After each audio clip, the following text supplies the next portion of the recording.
Hi viewers, welcome to Andhraprabha. నేను మీ Uma. So ఈరోజు మనతో పాటు ఉన్నారు. హీరో అని చెప్పాలా, ఆర్టిస్ట్ అని చెప్పాలా, అసలుకి ఇంక వాట్ నాట్ అన్నీ చేసేసి ఉన్నారు. సో సీరియల్స్ దగ్గర నుంచి, సినిమా హీరో దగ్గర నుంచి, ఎట్ ప్రెజెంట్ ఆర్టిస్ట్ అని చెప్పాలి. అన్ని సినిమాలు కూడా కవర్ చేస్తూ ఉంటారు. ఎవరో కాదు, ప్రదీప్ గారు ఈరోజు మనతో పాటు ఉన్నారు. నమస్తే సార్. నమస్తే అమ్మా. సో ఎలా ఉన్నారు సార్? Always happy. నేను చెప్పేది ఎప్పుడు ఉన్నదాంతో తృప్తి పడేవాడు ప్రపంచంలో అందరికంటే ఆనందంగా ఉంటాడు. సూపర్. స్టార్టింగ్ ఒక మంచి మోటివేషన్‌తో మాకు స్టార్ట్ చేశారు. బట్ 4 స్తంభాలాట అస్సలకి ఎంత సూపర్ హిట్టో. బట్ నేను మళ్ళీ మీరొస్తున్నారంటే నేను మళ్ళీ ఇంకొకసారి దాన్ని చూడడం జరిగింది. అసలు మీరు, నరేష్ గారిని నేను ఐడెంటిఫై చేయలేకపోయాను కొన్ని కొన్ని సీన్స్‌లో. అవును. అంతే.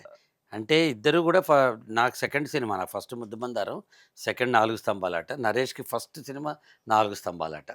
ఇద్దరం కలిసి ఇవాల్టి కూడా మేమిద్దరం ఫ్రెండ్స్. ఇంకా అలాగే ఫ్రెండ్‌షిప్ కంటిన్యూ చేస్తాం. ఆల్మోస్ట్ నౌ 4 స్తంభాలాట 82 అంటే 44 ఏళ్ళయింది సినిమా వచ్చి. సో వి ఆర్ హ్యాపీ అంతే. సో దాంట్లో సాంగ్స్ కానీ ఇప్పటికీ చాలా బాగుంటాయి. చాలా బాగున్నాయి. రాజన్ నాగేందర్ గారి 'చినుకుల రాలి' పాట బాగుంటుంది. అస్సలుగా. ఒక ట్రైన్‌లో పాథాస్ సాంగ్ ఉంటుంది. 'దొరల నీకు కనుల నీరు దొరలది ఈ లోకం' అని. ఆడపిల్లకొచ్చే కష్టం కళ్ళమ్మ నీళ్ళొచ్చేస్తాయి అది. ఇంకోటి 'కొబ్బరాకు గాలి' అన్న పాట చాలా బావుంటుంది. 'నరేష్ పూర్ణిమ' మధ్య రాగము, అనురాగం ఉంటుంది. అందులో 'కలికి చిలకర' అని ఒక పాట నేను చేశాను డిస్కో సాంగు. అది ఇండియా మొత్తం మీద ఫస్ట్ టైమ్ డిస్కో కాలేజీలో పిల్లల చేత చేయించారనమాట. సో, అది చాలా బావుంటుంది ఆ పాట కూడా. అప్పట్లో క్రేజ్ ఆ పాటకి. హ్మ్. ఆహ్, మంచి సినిమా 'జంజాల్' గారు ఎక్స్‌ట్రార్డినరీగా చేశారు. అందులో నా క్యారెక్టర్ నాకు చాలా ఇష్టం. ఇప్పటిదాకా ఈ 45 ఇయర్స్ జర్నీలో నేను ఎన్నో క్యారెక్టర్స్ చేసుంటాను. రెండో, మూడో మన మనసుకు అత్తుకుంటాయి. ఆ 4 స్తంభాలట్లో క్యారెక్టర్ ఒకటి. స్నేహితుడు వల్ల మోసపోయిన ఒక అమ్మాయిని పెళ్లి చేసుకుంటాడు. పెళ్లి చేసుకొని ఆ అమ్మాయికి నీ చుట్టూ కంచెలా ఉంటా అని చెప్తాడు. చెప్పి వాడి చెల్లెలు అడుగుతుంది. "ఎందుకిలా చేశావంటే" మరి ఆ మోసపోయిన అమ్మాయికి ఎవరో ఒకళ్ళు తోడుండాలి గదా! అని చెప్పాడు. వైఫ్‌తో ఏమంటాడంటే, "4 గోడల మధ్య మనం అన్నా చెల్లెళ్ళం.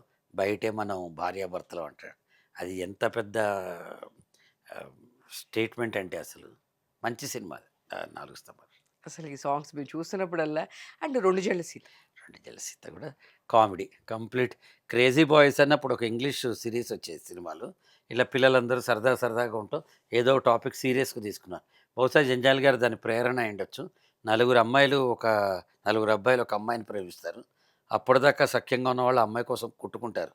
ఇంటర్వెల్ పాయింట్ అంటే ఆ అమ్మాయి ఇంకోడిని ప్రేమిస్తుంది. ఈ నలుగురు కలిసి ఆ ప్రేమ అంటే ఆ అమ్మాయిని వాళ్ళకి అతనికిచ్చి చేయడం అనేది ప్రేమ. దీని మీద తర్వాత చాలా సినిమాలొచ్చినియి. వచ్చుండొచ్చు. ఫస్ట్ అది వచ్చిందంతే. అదే అంటున్నా. దీని తర్వాత మనం చూసుకుంటే గనక చాలా సినిమాలొచ్చినియి దీని వచ్చింది. మీద. యెస్. ఫర్దర్‌గా వచ్చినియి. సో, 'జంధ్యాల' గారికి మీకు బాండింగ్ అంటే ఏం చెప్తారు సార్? అంటే ఇది అందరికీ జగమెరిగిన బ్రాహ్మడికి జంధ్యం అని జంధ్యాల గారితో నా పరిచయానికి కూడా జంధ్యం అక్కర్లేదసలు. ఎందుకంటేనమ్మా, నేను డ్రామాసో వేసేవాడిని. మా మేనమామ గారి ఫ్రెండు. జంధ్యాల గారు నాటకాల నుంచి వచ్చారు. జంధ్యాల గారు రాసిన ఫస్ట్ నాటిక దాదాపు 17, 18 ఏళ్ల వయసు ఆయనకి. అప్పుడే రాశాడు. దాని పేరు 'ఏక్ దిన్ కా సుల్తాన్'. అది ఆంధ్ర రాష్ట్రంలో వెయ్యని డ్రామా వేయని వాళ్ళు ఉండరనమాట. అంత పాపులర్ అది. అలాగే ఆయన రాసిన ఇంకోటి 'ఓ చీకటి రాత్రి' అని బ్లాక్ కామెడీ. కరెంటు పోతే ఇంట్లో ఏం జరుగుతుందన్నది కామెడీ అది. ఆ బ్లాక్ కామెడీలో నేను మేము క్యారెక్టర్ ప్లే చేస్తూ జంజాల గారిని గెస్ట్ కింద పిలిచాను. ఆయనొచ్చి చూసి అయిపోంగానే "నువ్వు హీరో" అని చెప్పారు నాకు. 17, 18 ఏళ్ల వయసు అప్పుడు నాకు. నేను 1 ఇయర్‌లోనే సినిమా రిలీజ్ అయిపోయిందది. సో, జంధ్యాల గారు నాకు తండ్రి, నాకు గురువు, నాకు దైవం. ఇది ఆయన పేరు స్మరించకుండా నేను భోజనం చేయను. అంత సూపర్ సార్. ఆ గ్రాటిట్యూడ్ కూడా ఉండాలి. 100% అమ్మా. గురుపాదం పట్టుకున్న వాళ్ళు జీవితంలో ఎప్పుడూ మోసపోరు, నష్టపోరు. ఎవరైనా సరే. మీరు దైవం గురువుని నమ్మండి, తల్లిదండ్రులు నమ్మండి, టీచర్ నమ్మండి, స్నేహితుడిని నమ్మండి. ఇప్పుడు నిన్ను కూడా నేను గురువు అని నమ్మొచ్చు. చిన్న పిల్లల దగ్గర నుంచి కూడా నేర్చుకోవాల్సినవి ఉంటాయన్నమాట. ఎవరైతే గురుపాదం పట్టుకుంటారో వాళ్ళ జీవితంలో నష్టపోరు. ఇది మాత్రం నా నమ్మకం. Super sir. సో, అప్పుడులో మనకి హిందీ సీరియల్స్ ఇవే తప్ప తెలుగులో లేని టైంలో 'దూరదర్శన్' ఫస్ట్ టెలివిజన్ హీరో అంటే ప్రదీప్ గారు. సో, అది ఎట్లా సార్ ఫస్ట్ 'దూరదర్శన్' నుంచి లేదు మన దీనిలో కూడా స్టార్ట్ అవ్వాలి అని చెప్పి చెప్పారని తెలిసింది. అసలుకి ఆ టైంలో ఎలా అసలుకి టెలివిజన్ సైడ్ అనేది అంటే స్టార్ట్ అయింది? 2 ఒకటి నా స్వార్థం, 2 టెక్నాలజీ. 2 కూడా చెప్తా. నేను 3 సినిమాలు హీరోగా యాక్ట్ చేశాక వదిలేసి చదువుకోవడానికి, సీఏ చదువుకోవడానికి వచ్చేసి ఒక 3 ఏళ్ల గ్యాప్ వచ్చింది కెరియర్‌లో. 3 ఏళ్ల గ్యాప్ వచ్చి దాని తర్వాత మళ్ళీ నేను సినిమా ఇండస్ట్రీకెళ్ళే అవకాశం ఉంది. వెళ్తే 3 ఏళ్ళు నేను వెనక పడిపోతా. నాతో పాటు వచ్చిన ఉదాహరణ నరేష్‌నే తీసుకోండి. నరేష్ అప్పటికే నాకంటే ఓ 20, 30 సినిమాలు ఎక్కువ చేసేసాడు. నేను వెనక్కొచ్చేసాను. వె వాళ్ళు వెనకపడకుండా ఉండి వాళ్ళతో సమాంతరంగా ఎదిగితే ఎలా ఉంటుంది అన్నది స్వార్థం. ఈ టైంలో మా బ్రదర్ అడ్వర్టైజింగ్‌లో ఉన్నారు శ్రీధర్ గారు. తను చెప్పాడు, "అరె! Television is tomorrow's world.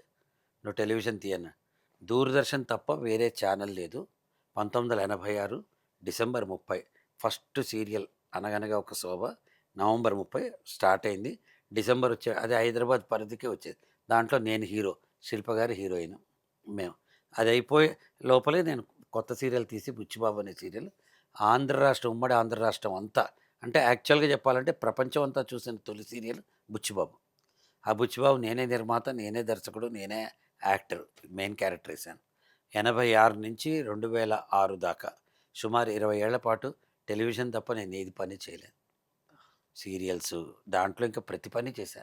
Acting, రాసుకోవటం, screenplay writing, direction, production, editing. నేను చెయ్యని పనంటూ ఒక కెమెరా మాత్రం చేసేవాడిని కాదు. ఎందుకంటే అది కూడా వచ్చు. ఎందుకు చేసేవాడిని కాదంటే, ఒకే కన్నుతో చూస్తే తప్పుగా అనిపించదని చెప్పి, అక్కడ ఎవరైనా ఒక ఎక్స్‌పర్ట్ ఉంటే, పెద్ద పెద్ద కెమెరామెన్‌లు ఉంటే ఇది బాలేదని చెప్తారని చేసేవాడిని కాదు. So, television is tomorrow, television is today. నమ్మిన వాళ్ళలో ఫస్ట్ వాడిని నేనే. అసలు ఎన్ని సీరియల్స్ చేసుంటారు సార్ ఇప్పటి వరకు? తెలీదమ్మా, లెక్కలేదు. కానీ ఎన్ని ఎపిసోడ్‌లు చెప్పలేము. సీరియల్స్ చెప్పగలుగుతానేమో. అదే సీరియల్స్. సీరియల్స్‌గా చూస్తే ఒక 40 సీరియల్స్ యాక్ట్ చేసుంటాను, అబ్బా! తీసుంటాను. ఒక 60 సింగిల్ ఎపిసోడ్ టెలిఫిల్మ్స్ లాగా 30 నిమిషాలవి, 60 నిమిషాలు, 90 అవి ఒక 60 చేసుంటాను. వందల కొద్దీ corporate films, advertisement films, documentary films తీసుంటాను. 'నేనింతే' సినిమా ఉంటుంది గదా! దాంట్లో లాస్ట్‌కి రవితేజ గారితో పూరి జగన్నాథ్ గారు ఓ డైలాగ్ చెప్పిస్తారు. "ఈ సినిమా హిట్ అయితే మళ్ళీ సినిమా తీస్తా. సినిమా ఫ్లాప్ అయినా నాకు అదే వచ్చు కదా! మళ్ళీ సినిమా తీస్తా" అంటారు. అలా తెల్లారి లేస్తే షూటింగ్ తప్ప మాకేమి తెలిసేది కాదు ఒక స్టేజ్‌లో. 2006 నుంచి మాత్రం కొంచెం పందా మార్చుకుని నేను వేరే ప్రపంచంలోకి అడుగుపెట్టానన్నమాట. సో, అంటే మోటివేషనల్ స్పీకర్‌గా ఇంకా మోర్ దెన్ జనాలకి దగ్గరయ్యారు అంటే ఏమంటారు సార్? నిజమే అండి. అది నా అదృష్టం అంటాను నేను. ఎందుకంటే ఈ రోజున చిన్న ఎగ్జాంపుల్ చెప్తా. ఒక అడవిలో నిప్పు అడవిని మొత్తం దహించేస్తుంది. ఎందుకు పనికిరాదు. నిప్పే అది. కానీ అదే నిప్పుని తీసుకెళ్ళి ఒక ఫ్యాక్టరీ ఫర్నెస్‌లో పెడితే ప్లేన్‌ని కూడా సృష్టించొచ్చు, పిన్నిని కూడా సృష్టించొచ్చు. అంటే ఛానలైజ్ ఎనర్జీ. మనకి మనం కరెక్ట్ అయిన ఈ డొమైన్‌లో అంత ప్రెషర్ కుక్కర్ ఎడ్యుకేషన్‌లో నేను చదువు తప్ప, మార్కులు తెచ్చుకోవడం తప్ప ఏం లేదు అనే పిల్లలు, తల్లిదండ్రులకి ఈఎంఐలు కట్టడం తప్ప మనం ఇంకేం, మన జీవిత సారమే ఈఎంఐలు కట్టడం అని భావించే తల్లిదండ్రులు, ప్రభుత్వాలు కూడా ఓట్లు ఎలా వస్తాయి, ఉద్యోగాలు ఎలా వస్తాయని చూడటమే తప్ప వ్యక్తుల్ని, మంచి వ్యక్తులు ఎలా చూడడానికి అనే లేని ఇప్పుడు దెర్ ఈజ్ ఎ వాక్యూమ్. మంచి మాట చెప్పేవాళ్ళు అందుకే చాగంటి గారిని లైక్ చేస్తున్నారు. అర్థం కాకపోయినా ఆయన సంస్కృత శ్లోకాలు చెప్పినా మనం వింటున్నాం. అందుకే గరికపాటి గారిని లైక్ చేస్తున్నారు. అందుకే చాలామంది పర్సనాలిటీ డెవలప్మెంట్ స్పీకర్స్ లైక్ చేస్తున్నారు. ఎందుకంటే ప్రేరణ ఎక్కడి నుంచైనా రావచ్చు. కానీ ఒక మంచి మాట వింటే ప్రేరణ నాలోంచే బయటకొస్తుంది. నువ్వు మంచి మాట చెప్పావనుకో తల్లి, ఆ ప్రేరణ కలిగి ఇంటర్నల్‌గా ఉంటుంది. అంటారు గదా! కోడిగుడ్డుని బయట నుంచి కొడితే అది ఆమ్లెట్ అవుతుంది. అంతర్గతంగా పగిలితే ప్రాణం అవుతుంది. సో, అంతర్గత ప్రేరణకి మోటివేషన్ మంచిది. ప్రతిరోజు మంచి మాట, ఓహ్! నేనెందుకు ఇలా ఉండకూడదు? నేను ఇలా చేయొచ్చు కదా! కరెక్టే కదా! అని స్వీయ ప్రేరణ కలిగించేది మోటివేషనల్ స్పీచెస్ ఇవన్నీ కూడా. అది ఏ భాష అయినా ఎవరు మాట్లాడినా తప్పులేదు. సో, ఇది నేను 1976 నా నైన్త్ క్లాస్ అయిపోయి 10థ్ క్లాస్ వచ్చినప్పుడు డిబేట్లు మాట్లాడడం మొదలెట్టా 75లో. అది నేను ఎప్పుడైతే నేను ఇట్లా పగలు రాత్రి తేడా తెలియకుండా ప్రొఫెషనల్ లైఫ్‌లో బిజీ అయిపోయానో, యాస్ ఎన్ యాక్టర్ కూడా నేను తెలంగాణ నుంచి ఒక్కడినే యాక్టర్ ఉండేవాడిని ఒక టైంలో. హైదరాబాద్‌లో ఉండే యాక్టర్ నేను ఒక్కడినే. ఎవరు లేరు. సో, ప్రతి పల్లెకి వెళ్ళేవాడిని నేను తెలంగాణ, ఆంధ్రాలో. ఎవరు పిలిచినా ఇవాల్టికి కూడా ఎవరు ఫంక్షన్ పిలిచినా వెళ్తా. చాలామంది అడుగుతారు, "ఏమొస్తారు అక్కడ 100 మంది ఉండరు. నీ టైం వేస్ట్ కదా! 400 4 గంటల పాటు నీ టైం వేస్టు. నీకెందుకు ఇప్పుడు నీతో ఇంటర్వ్యూ చేస్తే నాకేమొస్తుంది?" అని కమర్షియల్‌గా నేను అలా ఆలోచించను. జనాన్ని చేరడానికి ఇదో సాధనం అని ఆలోచిస్తాను. సో, అప్పుడు నేననుకున్నాను మాట్లాడుతుంటే చాలా బావుంటుంది గదా! ఒకడు క్లబ్‌కెళ్ళి రిలాక్స్ అవుతాడు, క్యారమ్ బోర్డ్ ఆడి రిలాక్స్ అవుతాడు. మనం స్పీచెస్‌తో రిలాక్స్ అవుదామని ప్రొఫెషనల్‌గా ట్రైనర్ కింద ఎమర్జ్ అయ్యాను. నేను ఉట్టి ప్యాషనేట్ స్పీకర్ కాదు. ఏదో మాట్లాడాలని ఆనందంతో చేసేవాడిని కాదు. నేను 7 పోస్ట్ గ్రాడ్యుయేట్ డిప్లొమాస్ చేశా స్పీకింగ్ స్కిల్స్ మీద, ట్రైనింగ్ మీద, ల్యాడర్‌లో. ఇండియా మొత్తం మీద టాప్ 30 ట్రైనర్స్, నేను అంతమంది చదువుకున్న వాళ్ళలో నేను గూడా ఒక్కడినక్కడ. National level train the trainer seminar కూడా ఫ్యాకల్టీకి వెళ్తాను. కార్పొరేట్స్, కంపెనీస్, కాలేజెస్, స్కూల్స్, ఆడపిల్లలు, మగపిల్లలు తేడా తెలీదు. ప్రతి వాళ్ళతో ప్రతిరోజు మాట్లాడుతాను. ఈరోజు యాజ్ అన్ యాక్టర్ కంటే నాకు యాజ్ ఎ ట్రైనర్ ఎక్కువ డబ్బులు వస్తున్నాయి, ఎక్కువ ఆనందం వస్తుంది, ఎక్కువ మంది గుర్తుపడుతున్నారు. బట్ కాకపోతే నాకు యాస్ ఎ ట్రైనర్‌గా ఐ మీన్ మోటివేషనల్ స్పీకర్‌గా అందరికి ఇంత దగ్గరైన మీరు, ఎఫ్3లో అలాంటి క్యారెక్టర్ చేయడానికి రీజన్ ఏంటి అనేది నాకు ఎప్పుడు అలా మిగిలిపోయింది. అంటే మీ పబ్లిక్‌గా మీ ఒక స్టేచర్ వేరు. అండ్ సినిమాలో చూసేపాటికి ఇట్స్ క్వైట్ డిఫరెంట్. అంటే ఇప్పుడు నాలో 2 కోణాలు ఉంటాయి కదమ్మా! ఉదాహరణ నేను తండ్రి అయితే, "ఏయ్! ఎందుకు ఇలా చేసావంట." అదే నేను కొడుకైతే, "ఎందుకు చేయకూడదు నాన్న" అంటాం కదా! 2 ఫ్యాసెట్స్ ఉంటాయి మనిషిలో కూడా. అంటే పాత్ర పోషణం. అలా నాలో యాక్టర్ ఉన్నాడు, మోటివేషనల్ స్పీకర్ కూడా ఉన్నాడు. ఈ యాక్టర్ ఏంటంటే టెలివిజన్ సీరియల్స్ వచ్చేటప్పటికి నాకు అన్ని ప్రొటగోనిస్ట్ వేషాలు వస్తాయి. అంటే ఇప్పుడు ఎస్. రంగారావు, గుమ్మడి, ప్రకాష్ రాజు వాళ్ళు వేసిన వేషాలు మనకొస్తాయి సీరియల్స్‌లో. అంటే నలుగురికి మంచి చెప్పడం, బాధపడటం, ఫ్యామిలీ హెడ్‌గా. ఈ టైం లోపల నేను ఇది బాగా నేను చేయగలను అనుకున్నప్పుడు అనిల్ రావిపూడి గారు నాకు ఫ్రెండు. ఇదివరకే ఫ్రెండ్ అంటే ఏం ఆయనకి జంజాల గారు ఇష్టం, నాకు జంజాల గారు ఇష్టం. అదే కనెక్షన్, ఇంకేం కనెక్షన్ లేదు. ఆయన ఎఫ్2 తీస్తున్నాము, ఒకసారి వచ్చి కలుద్దామంటే, కలుద్దామని మేమిద్దరం హోటల్‌లో కలిసాము. స్టోరీ అది చెప్పారు. నేను కొన్ని సలహాలు అవి చెప్పాను. అంటే ఈ ఫ్యామిలీ కౌన్సిలింగ్ అది నేను నా వైఫ్ ఎక్కువ చేస్తూ ఉంటాం కాబట్టి, బహుశా అతను అడిగాడేమో అని కొన్ని చెప్పాను. అయిపోయాక మీరు తమన్నా వాళ్ళ ఫాదర్ క్యారెక్టర్ వేయాలి ఇందులో అన్న. ఆనందం వేసింది. యాజ్ అన్ యాక్టర్ పెద్ద సినిమా, పెద్ద స్కెచ్, పెద్ద డైరెక్టర్ మనం వేస్తే బాగుంటుంది. పెద్ద ప్రొడక్షను, 'దిల్ రాజు' గారి ప్రొడక్షను అని అనుకున్నాను. అనుకున్నప్పుడు ఇందులో ఒకటే డైలాగ్ ఉంటుంది అని. ఒక్క డైలాగ్‌కి నన్ను ఎందుకండి అన్న. ఒక్క డైలాగ్ అంటే ఒక డైలాగ్ కాదు. హుక్‌గా అదే డైలాగ్ పదే పదే ఉంటుంది అని చెప్పినప్పుడు మొదట నా మనసు నో అని చెప్పింది. రీజన్ ఏంటంటే ఇందాక మీరు చెప్పిందే. నేను బయట గౌరవింపబడేవాడిని. హీరోగా చేశాను. ప్రొటగానిస్ట్‌గా ముఖ్యమైన పాత్రలేస్తున్నాను. ఒక కామెడీ వేషం వేస్తే నా ముద్ర ఎలా ఉంటుందని. దానికి ఆయన మంచి ఎక్స్‌ప్లనేషన్ ఇచ్చాడు. మాకు మీరైతే జనం బాగా ఐడెంటిఫై అవుతారు. ఒక సాధారణమైన ఒక మంచివాడు కూడా పెళ్ళాం మాట వింటాడు అనే మెసేజ్ కమ్యూనికేట్ అవుతుంది. మీరైతే ఐడెంటిఫై చేసుకుంటారు అని చెప్పారు. మీకు మంచి పేరొస్తుందని చెప్పాడు. అది వచ్చిందక్కడ. తర్వాత వేసిన తర్వాత నాకు అనిపించింది ఏంటంటే, మనం యాజ్ ఎన్ యాక్టర్ మనం బోలెడన్ని నాగేశ్వరరావు గారు కూడా 'మిస్సమ్మ' సినిమాలో ఎంత టాప్ మోస్ట్ పొజిషన్ ఉన్నప్పుడు ఎన్టీ రామారావు గారి పక్కన కామెడీ వేషం వేశారు. చిరంజీవి గారు టాప్ మోస్ట్ హీరోగా ఉన్నప్పుడు చంటబ్బాయి వేషం వేశారు. సో, కామెడీ తప్పు కాదు, బాగా చేయొచ్చని తర్వాత అనుకున్నా. కానీ అది నాకు ఎంత మేలు చేసిందంటే, ఒక తరానికి మొత్తం దగ్గరికి తీసుకొచ్చేసింది. ఇప్పుడు 4 స్తంభాలాట 45 ఏళ్ళు, ముద్దమందార 44 45 అవన్నీ గుర్తుంటాయా? సీరియల్స్ చూడటం మానేశారు పిల్లలు. ఈ మొత్తం ఈ యంగర్ జనరేషన్ అంతా అంతేగా అంతేగా అంకుల్ అనే ముద్ర పడింది నాకు. అట్లా ఎవరైనా అడుగుతుంటారా బయట పిలుస్తుంటే? ఓహ్! అసలు మేము ట్రైనింగ్‌కెళ్తే ఫస్ట్ మొత్తం పిల్లలంతా అంతేగా, అంతేగా అని అరుస్తూనే ఉంటారు. వాళ్ళని ఆపడానికి నాకు 5 నిమిషాలు పడుతుంది. వచ్చినోడు మామూలోడు కాదు. ట్రైనింగ్‌లో మాట్లాడడం స్పీచెస్‌లో మంచిగా మాట్లాడతాను. బట్ పిల్లలు లవ్ చేస్తారు. నాకు పిల్లలంటే ఇష్టం. ఆ పిల్లలంటే ఉన్న నా ఇష్టాన్ని మా అమ్మాయి అంటుంది ఎప్పుడు, "చాచా నెహ్రూ తర్వాత నీకే అభివృద్ధి ఇయ్యొచ్చు. పిల్లలతో ఆడుకోవటానికి ఇప్పుడు" అని చెప్పు. అలాంటి పిల్లలు నాకు దగ్గరైనప్పుడు అనిల్ రావిపూడి గారు ఇంతకంటే బెస్ట్ గిఫ్ట్ నా జీవితంలో ఇయ్యరనుకున్నాను. ఒక తరాన్ని పరిచయం చేశాడు ఆయన యెస్. మళ్ళీ యెస్. అసలు తిరిగి. రోజు మీమ్స్‌లో దీనిలో అంతే అసలు ఎన్ని చోట్ల వాడతారండి ఆ డైలాగు. అది ఇంట్లో ఇప్పుడు అది కామన్ అయిపోయింది. భార్య అని చెప్తే భర్తకి ఇష్టం లేకపోయినా అంతేగా, అంతేగా అంటాడు. అది కూడా కాదు. మీరు చెప్పినప్పుడు కూడా నాకంత ఓకే. ఫైన్. ఒక స్టేజ్ వరకు బా అనిపిచ్చింది. నెక్స్ట్ 'వెంకటేష్' గారు అంతేగా అనంగానే అసలకి జస్టిఫికేషన్ చేసినట్టు అనిపిచ్చింది యాక్చువల్‌గా. కరెక్ట్. ఫైన్. అందుకే అది పాపులర్ అయిందమ్మా. ఒక్కళ్ళు చెప్తే అయ్యేది కాదు. సినిమా అంతా దాని మీదే రివాల్వ్ అవ్వటం, తర్వాత దానికి మంచి గుర్తింపు రావటం. అందులో రెండే points take home. 'Venky Haasan' ఒకటిను, 'అంతేగా అంతేగా' ఒకటి.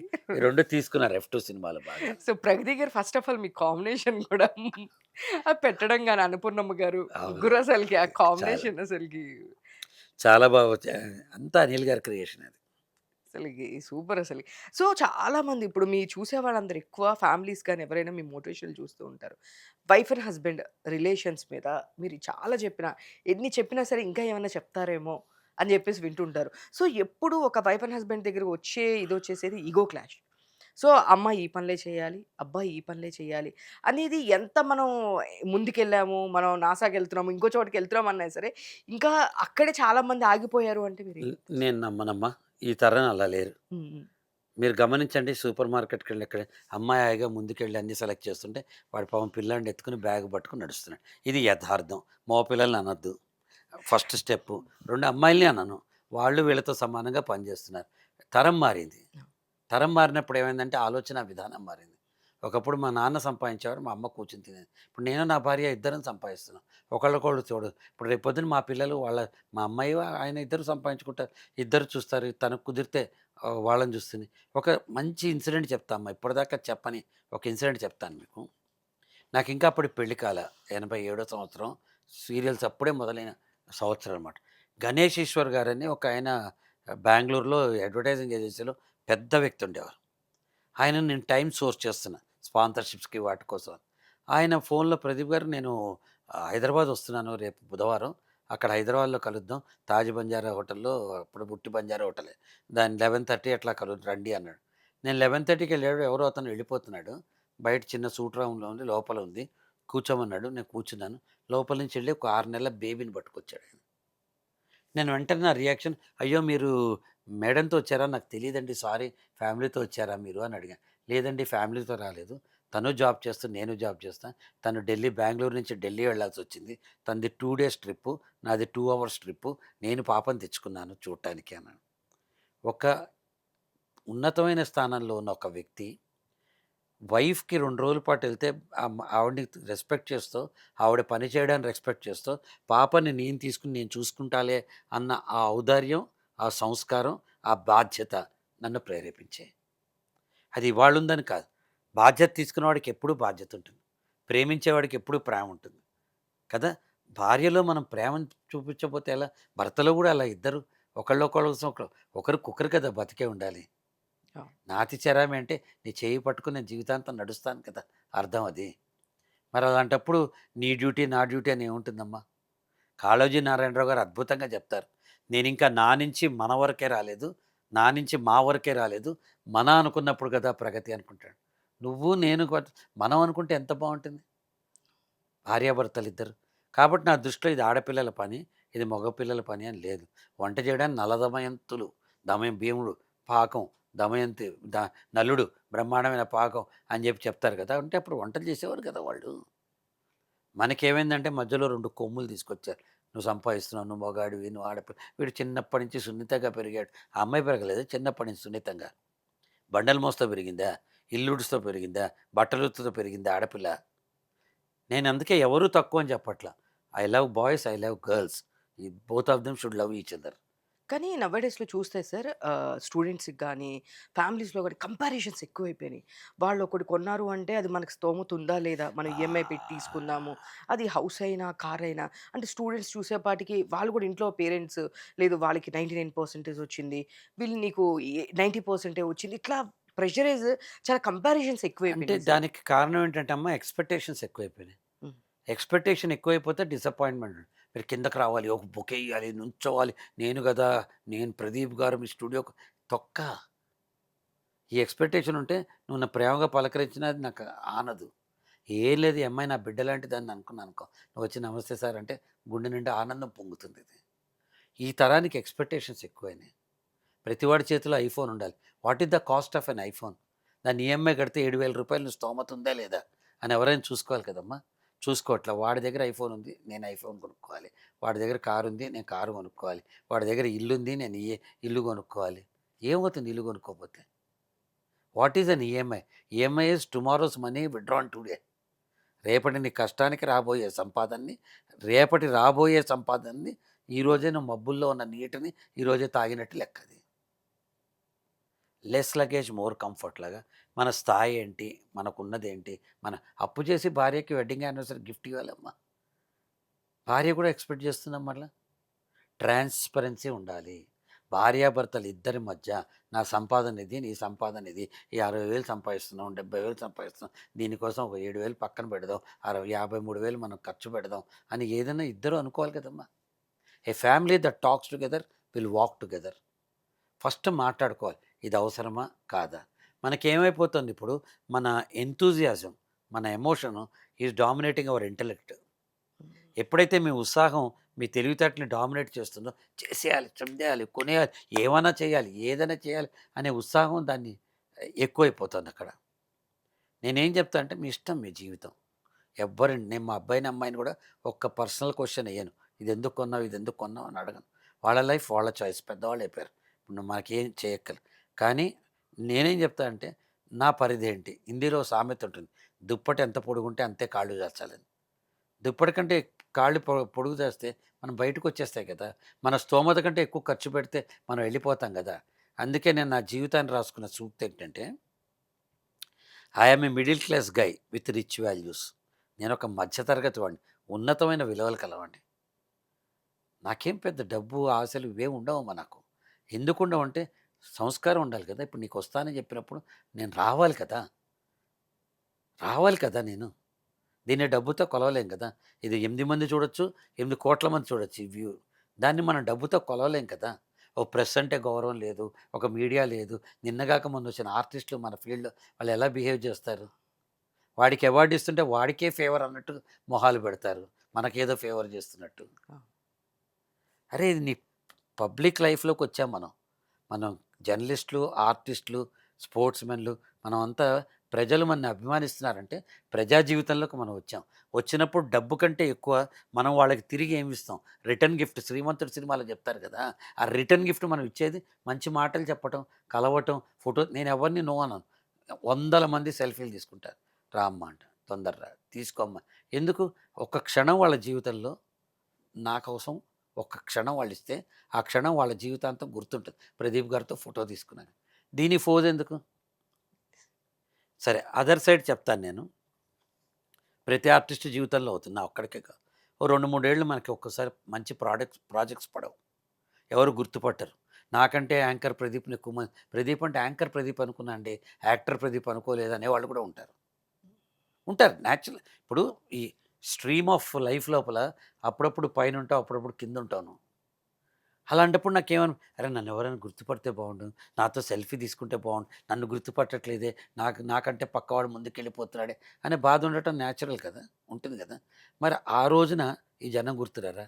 నీ పాపులారిటీ రాగానే అబ్బో ఫోజు, నీ వెనకాల ఇద్దరు బౌన్సర్లు, వెనక నుంచి ఈ ట్రైనర్లు ఉంటారు మా దగ్గర, వాళ్ళు స్టేజ్ ఎక్కుతో 4 వీడియోలు, రీల్స్. ఆశ్చర్యపోతున్నామ్మా, మనుషులు రీల్స్ చేయడానికి పక్కన ఒకళ్ళని పెట్టుకొని తిరుగుతున్నారు. Where are we going? What is deep inside you? నీలో ఉన్నది కదా నీది. బయటికి కనిపించేది నీది కాదు. ఈ శాశ్వతం నువ్వే అన్నావు కమల్ హాసన్‌లా ఉండేవారు. అలా ఉన్నానా అవును. ఇప్పుడు? లేను కదా! అవును. అప్పుడు 20 ఏళ్ళు, ఇప్పుడు 65 ఏళ్ళు కదా! వచ్చాడు మొహం మీద ముడతలుంటాయి, బట్టతలుంటుంది. నా వయసుకు తగ్గట్టు నేను ఉండాలి కదా! ఇది ఎక్స్‌టర్నల్. కానీ అంతర్గతంగా నా లోపల ఇంపెకబుల్ క్యారెక్టర్ ఉంటుంది. దాన్ని వ్యక్తిత్వం అంటాం. అది ఎంత స్ట్రాంగ్ ఉంటే అది నిత్య యవ్వనంతో గట్టిగా ఉంటుంది. ఆరోగ్యంగా ఉంటుందది. దాని గురించి వరీ గాకుండా ఆర్భాటాలయిపోయి, ఆరంభాలయిపోయి, ఒక పెళ్ళిలో వీడియో ఖర్చు, ఫోటో ఖర్చులు 6,00,000. 6,00,000కి నీకొక ఇల్లొస్తుంది కదమ్మా! ఒక ఇన్‌స్టాల్‌మెంట్ ఒక కారొస్తుంది కదమ్మా! ఒక బంగారు నగొస్తుంది కదమ్మా! తెలీదు. ఎందుకు జేస్తున్నామో తెలీదు. ఆ వీడియో చూసే టైం లేదు. రీల్స్ తప్ప ఎవడిప్పుడు గంట వీడియో అంటే చూసే టైం ఉందా ఎవరికైనా? 3 నిమిషాల వీడియోని 3 సార్లు ఫార్వర్డ్ జేసి చూస్తున్నాం మనం. ఐ యామ్ జస్ట్ సేయింగ్, మీరు కూర్చుని మీ జీవితం గురించి మీరు ఆలోచించండి. నాకేది ముఖ్యం? నేనెక్కడ ఖర్చు పెట్టాలి? నా టైము, ఎనర్జీ, మనీ 3 గూడా రిసోర్సెసే. ఉట్టి మనీ కాదు. మీ టైము, మీ ఎనర్జీ గూడా రిసోర్సే. క్షణమే కదా అని వృధా చేస్తే తిరిగి రాదు. రూపాయి కదా అని వృధా చేస్తే తిరిగి రాదు. ఈరోజున్న శక్తి రేపు తిరిగి రాదు. ఈ 3 నీ రిసోర్సెస్. ఈ 3 పెట్టుకొని నువ్వు ఆలోచించుకో. నీకేది అవసరమో అది చేసుకో. అప్పుడు కూడా నీకు అనిపించిందనుకో, ఈ పని చేయాలని చెయ్యి. పక్కవాడు చేశాడని చేయొద్దు. మీరడిగిన ప్రశ్నకి ఇంత అయ్యో! అనవసరం పర్లేదు. ఎక్కువ లేదు. మాట్లాడుతున్నాను నేను. ఇదా చాలా మంది యాహ్! దీనికోసం చూస్తూ ఉంటారు. నేను చెప్పాను గదా! యాహ్! యాస్ ఏ ఆర్టిస్ట్ కన్నా గూడా యాస్ ఎ మోటివేషనల్ దీని కింద ఎక్కువుంటుందని. యాహ్! బట్ ఇదంతా ఓకే. బట్ ఒక స్టేజ్ మీద రజనీకాంత్ గారి గురించి మీరు మాట్లాడిన మాట అసలుకది అవునమ్మా. ఒక్కసారి మా కోసం అది ఎన్ని సార్లు ఆ! చూసానంటే నేను అవునమ్మా. అవునమ్మా. అసలకి అంటే నేనెప్పుడూ చెప్తానిది. రజనీకాంత్ గారు ఇప్పుడు ప్రతి వ్యక్తిలో ప్లస్ ఉంటుంది, మైనస్ ఉంటుందమ్మా. ఇప్పుడు ఉమాలో ప్లసెస్ ఉంటాయి, మైనస్ ఉంటాయి. ప్రదీప్‌లో ప్లస్‌లుంటుంది, మైనస్‌లుంటాయి. అక్కినేని నాగేశ్వరరావు గారిలో, రజనీకాంత్‌లో ప్రతి ఒక్కళ్ళలో ప్లస్‌లుంటాయి, మైనస్‌లుంటాయి. మనకి ప్లస్‌లు ఎక్కువ కనిపించినప్పుడు మనకి మనం నచ్చుతాం. మైనస్‌లు ఎక్కువ కనిపించినప్పుడు మనకి మనం నచ్చం. నేనేం చెప్పా అంటే చాలామంది ఆత్మన్యూన్యతా భావంతో ఉంటారు. నాకు లేదు, ఇది లేదు, ఇది లేదు. అరే కొంచెం పొడుగుంటేనా, తెల్లగా ఉంటేనా, కొంచెం చదువు అంటే నేను చెప్పేది రజనీకాంత్ గారి గురించి ఎప్పుడు ఏంటంటే, రజనీకాంత్ గారు తెలీదా తనకి 75 ఏళ్ల వయసు. తెలుసు కదా! నీ ఏజ్ ఎంతో నీకు తెలుసు. ఆయన ఏజ్ ఎంతో. రజనీకాంత్ గారు డార్క్‌గా ఉంటారని తెలీదా? తెలుసు. ఆయన కలర్ ఆయనకి తెలుసు. రజనీకాంత్ గారి బట్టతల ఉందని తెలీదా? తెలుసు. రజనీకాంత్ గారి తెల్లగడ్డ ఉందని తెలుసు. ఇన్ని తెలిసిన రజనీకాంత్ గారికి ఇంకొక విషయం కూడా తెలుసు. ఒక్కసారి మేకప్ ఏసి విగ్గు పెడితే తనకంటే సూపర్ స్టార్ లేడన్న విషయం తెలుసు. Super. Don't focus on what you don't have. నీ దగ్గర లేని దాని గురించి ఫోకస్ చేయొద్దు. 100% నేను చిరంజీవి గారిని కాలేను. దాని మీద ఫోకస్ చేసి లాభం ఏంటి? ఏం కాదు కదా! ఆయనలో. కానీ 100% చిరంజీవి గారిని కాకపోయినా ప్రదీప్ సంథింగ్ అవ్వచ్చు. నేను మాట్లాడినట్టు ఇంకోళ్ళు మాట్లాడలేకపోవచ్చు. ఒకళ్ళు డాన్స్ చేస్తున్నట్టు ఇంకోళ్ళు డాన్స్ చేయలేకపోవచ్చు. స్మృతి మందన ఆడినట్టు క్రికెట్ నువ్వు ఆడలేకపోవచ్చు. కానీ నీలాగా యాంకరింగ్ ఆ అమ్మాయి కూడా చేయలేదు కదా! సో, ఇది నేను చెప్పేది. Focus on that one thing what you have. నీ దగ్గర ఏదో ఒక స్పెషాలిటీ ఉంటుంది. చేప చెట్టెక్కలేదు, కానీ నీళ్ళలో ఈదగలుగుతుంది. చిలక నీళ్ళలో ఈదలేదు, కానీ చెట్టెక్కగలుగుతుంది. నేను ఉమ్మని కాలేను, ఉమ్మ ప్రదీప్ కాలేదు. So, identify that one thing అని దీనికోసం రజనీకాంత్ గారైతే ఎందుకు ఆయన ముందరే చెప్పాం మొన్న ఈ మధ్య. కూర్గ్‌లో ఒక ప్రైవేట్ మేము 2 డేస్ ఉన్నాము. సార్ కూడా వచ్చారు. వచ్చినప్పుడు we had a very good time. Stage మీదే చెప్పేసా అందరి ముందర. మీకు మీ ముందు చెప్తానండి, 10 ఏళ్ల నుంచి చెప్తున్నా అంటే ఆయన నవ్వి చాలా బాగుందని మెచ్చుకున్నారు అసలు. అవునా సార్? ఆయన ఫీలింగ్ ఏంటి సార్? చెప్పింది అప్పుడు చాలా మాట్లాడారా కరెక్ట్. సార్? చాలా బాగా చెప్పారండి. మనలో మంచే చూడాలి, చెడు చూడకూడదు అన్నారు. ఎంతోమంది అంటారు కదమ్మా! ఇప్పుడు నన్ను కూడా అనేవాళ్ళు ఉంటారు. చిరంజీవి గారిని అనేవాళ్ళు ఉంటారు. చిరంజీవి గారు పట్టించుకుంటే అంత పెద్ద సూపర్ స్టార్ అయ్యి ఉండేవారా? పట్టించుకోరు కదా! అందుకే నేనేం చెప్తా, ప్రపంచం గురించి నువ్వు వరీ గాకు. నువ్వేంటో ప్రపంచానికి చెప్పు. నీకంటూ ఓ ప్రత్యేకత ఉంది. Show that uniqueness. You are unique, you are special, you are exclusive, you are unstoppable. నీ కాంపిటెన్సీ నీకే ఉంటుంది. ఒక చిన్న పిల్లాడు పడతాడు, లేస్తాడు, పడతాడు, లేస్తాడు. కానీ లేచి నిలబడతాడు. మీరు అయ్యయ్యో! పడ్డావురా అనండి ఏడుస్తాడు. ఏం మాట్లాడకుండా పక్కన నుంచి వాడు లేచి వాడంతట వాడు వెళ్తా ఉంటాడు. So, that's what I would like to say. యాక్చువల్‌గా మీ బ్రదర్ కూడా సేమ్ ఫీల్డ్‌లో అవునండి. ఉన్నారని నేను ఉదయ్, విన్నాను. ఉదయ్ ఉన్నాడు. సో, తను అంటే మీతో పాటు ఏదో యాక్ట్ చేశారని కూడా నేను విన్నాను. అవునమ్మా. మేము ఐదుగురం బ్రదర్స్ యాక్చువల్‌గా. హ్మ్. ఐదుగురం చిన్నప్పటి నుంచి మా ఫాదర్ స్టేజ్ మీద కలిసి యాక్ట్ చేసేవాళ్ళం. యండమూరి వీరేంద్రనాథ్ గారు రాసిన 'కుక్క' అనే నాటిక తెలంగాణ మాండలికల్లో ఫస్ట్ టైమ్ కోట శ్రీనివాసరావు గారికి కూడా మేమే నేర్పించాం తెలంగాణ భాష. ఓహ్! మేము ఇక్కడ పుట్టి పెరిగాం కాబట్టి వి కుడ్ క్యాచ్ ఇట్ అనమాట. సో, అది 100 టైమ్స్ చేసాం ఆ ప్లే. నలుగురు అన్నదమ్ములు. మా పెద్దన్నయ్య కూడా. పెద్దన్నయ్య బ్యాంక్‌లో చేసి రిటైర్ అయ్యారు. రెండో అన్నయ్య బాంబేలో అడ్వర్టైజింగ్‌లో ఉన్నారు. నేను థర్డ్, ఫోర్త్ ఉదయ్ నాతో పాటు. ఫిఫ్త్ దిలీప్ కూడా మేము కలిసి నాటకాలు వాడు సిలికానాంధ్ర అమెరికా వెళ్ళి అక్కడ సిలికానాంధ్ర అసోసియేషన్ చాలా స్ట్రాంగ్ పిల్లర్ అక్కడ. సో, అందరం ఇక్కడే ఉన్నాం. మా తమ్ముడు యాక్ట్ చేసేవాడు. మా సీరియల్స్‌లో చాలా వాటిలో హీరోగా యాక్ట్ చేసేవాడు. ప్రొడక్షన్ చూసేవాడు. మా నా వైఫ్ సరస్వతి గారు టెలివిజన్ యాంకరు, యాక్టరు. ఆవిడ అందరికీ తెలుసు. అవును. మా తమ్ముడు వైఫ్ డాన్సరు. మా ఇంట్లో కళలన్నీ నార్మల్ అంతే. ఇప్పుడు మా అమ్మాయి డాక్టర్ చదువుకుంది. అయినా సరే తను మళ్ళీ డైరెక్షన్ చేస్తుంది. స్టేజ్ మీద షోస్ చేస్తుంది. యాంకరింగ్ చేస్తుంది. తనకిష్టమైన జీవితం తను నడుపుతుంది. మా అబ్బాయి కూడా వాడు బాంబే జేవియర్స్‌లో పోస్ట్ గ్రాడ్యుయేషన్ చేశాడు. కానీ వచ్చి మళ్ళీ గిటారు, మ్యూజిక్ డైరెక్షను, ఇప్పుడు సినిమాలకి మ్యూజిక్ డైరెక్షన్ చేస్తున్నాడు. ఇంకా సస్పెన్స్ కాబట్టి చెప్పట్లా. చెప్తాను. వచ్చినప్పుడు ఓహ్! చెప్తాను. So, believe in your self and do it. మనసుకు నచ్చిన పని చేయాలి. అప్పుడు కష్టం అనిపించదు. ఇష్టం అనిపిస్తుంది. ఇప్పుడు నీకు ఇష్టం కాబట్టి ఆదివారం కూడా వచ్చావు కదమ్మా నువ్వు. అవును. నీకిది ఇష్టం లేదనుకో, అబ్బా! బోర్ ఏమొస్తాం ఆదివారం నాడు, వాడెవడో వస్తా అన్నాడు ఇప్పుడు, అందుకని రావాల్సొస్తదని కష్టపడొస్తాం. కానీ ఇష్టపడొస్తే మనసుకు ఆనందం కలుగుతుంది. అందుకే స్టీవ్ జాబ్స్ చెప్తాడు, "if you love your job there is no job" అంటాడు. చేసే పనిని ప్రేమిస్తే అసలు అది పనిలా అనిపించదు కదా! ఇష్టంలా అనిపిస్తుంది కదా! అవును. నేనిప్పుడు మీకోసం రాలేదిది. ప్రేక్షకులందరి కోసం రాలేదు. ఇది అబద్ధం. నాకిది ఇష్టం కాబట్టి నేనొచ్చానిక్కడికి. నాకిలా మాట్లాడటం ఇష్టం. మన నలుగురు చూడటం ఇష్టం. అది లేకపోతే కళాకారుని ఎలా అవుతాను నేను? ఆ! యెస్. బట్ కానీ మీరెప్పుడు అబ్జెక్షన్ చెప్పలేదా? డాక్టర్ చదువుకోనని స్టడీస్ చదువుకొని మళ్ళీ ఈ ఫీల్డ్‌కొచ్చినప్పుడు మీరెప్పుడు అవసరమా అనే థాట్ ఎప్పుడు అసలు మీరు నన్ను డాక్టరే వద్దన్నా. అదే చదువుకుని నా పేరు ముందర డాక్టర్ అని కావాలి. అది చదువుకుంది మా అమ్మాయి నిహారిక. నేను తనకేం చెప్పానంటే, "నాన్న నీకున్న టాలెంట్‌కి మాస్ కామ్ చెయ్యి, లేకపోతే జర్నలిజం చెయ్యి, కమ్యూనికేషన్ స్కిల్స్‌లో చెయ్యి. హాయిగా ఎంబీఏ చేసుకో. నువ్వు హాయిగా ఉండు. లేదు నాన్న నా పేరు ముందర డాక్టర్ అని ఉండాలి. డాక్టర్ నిహారిక ఉండాలి."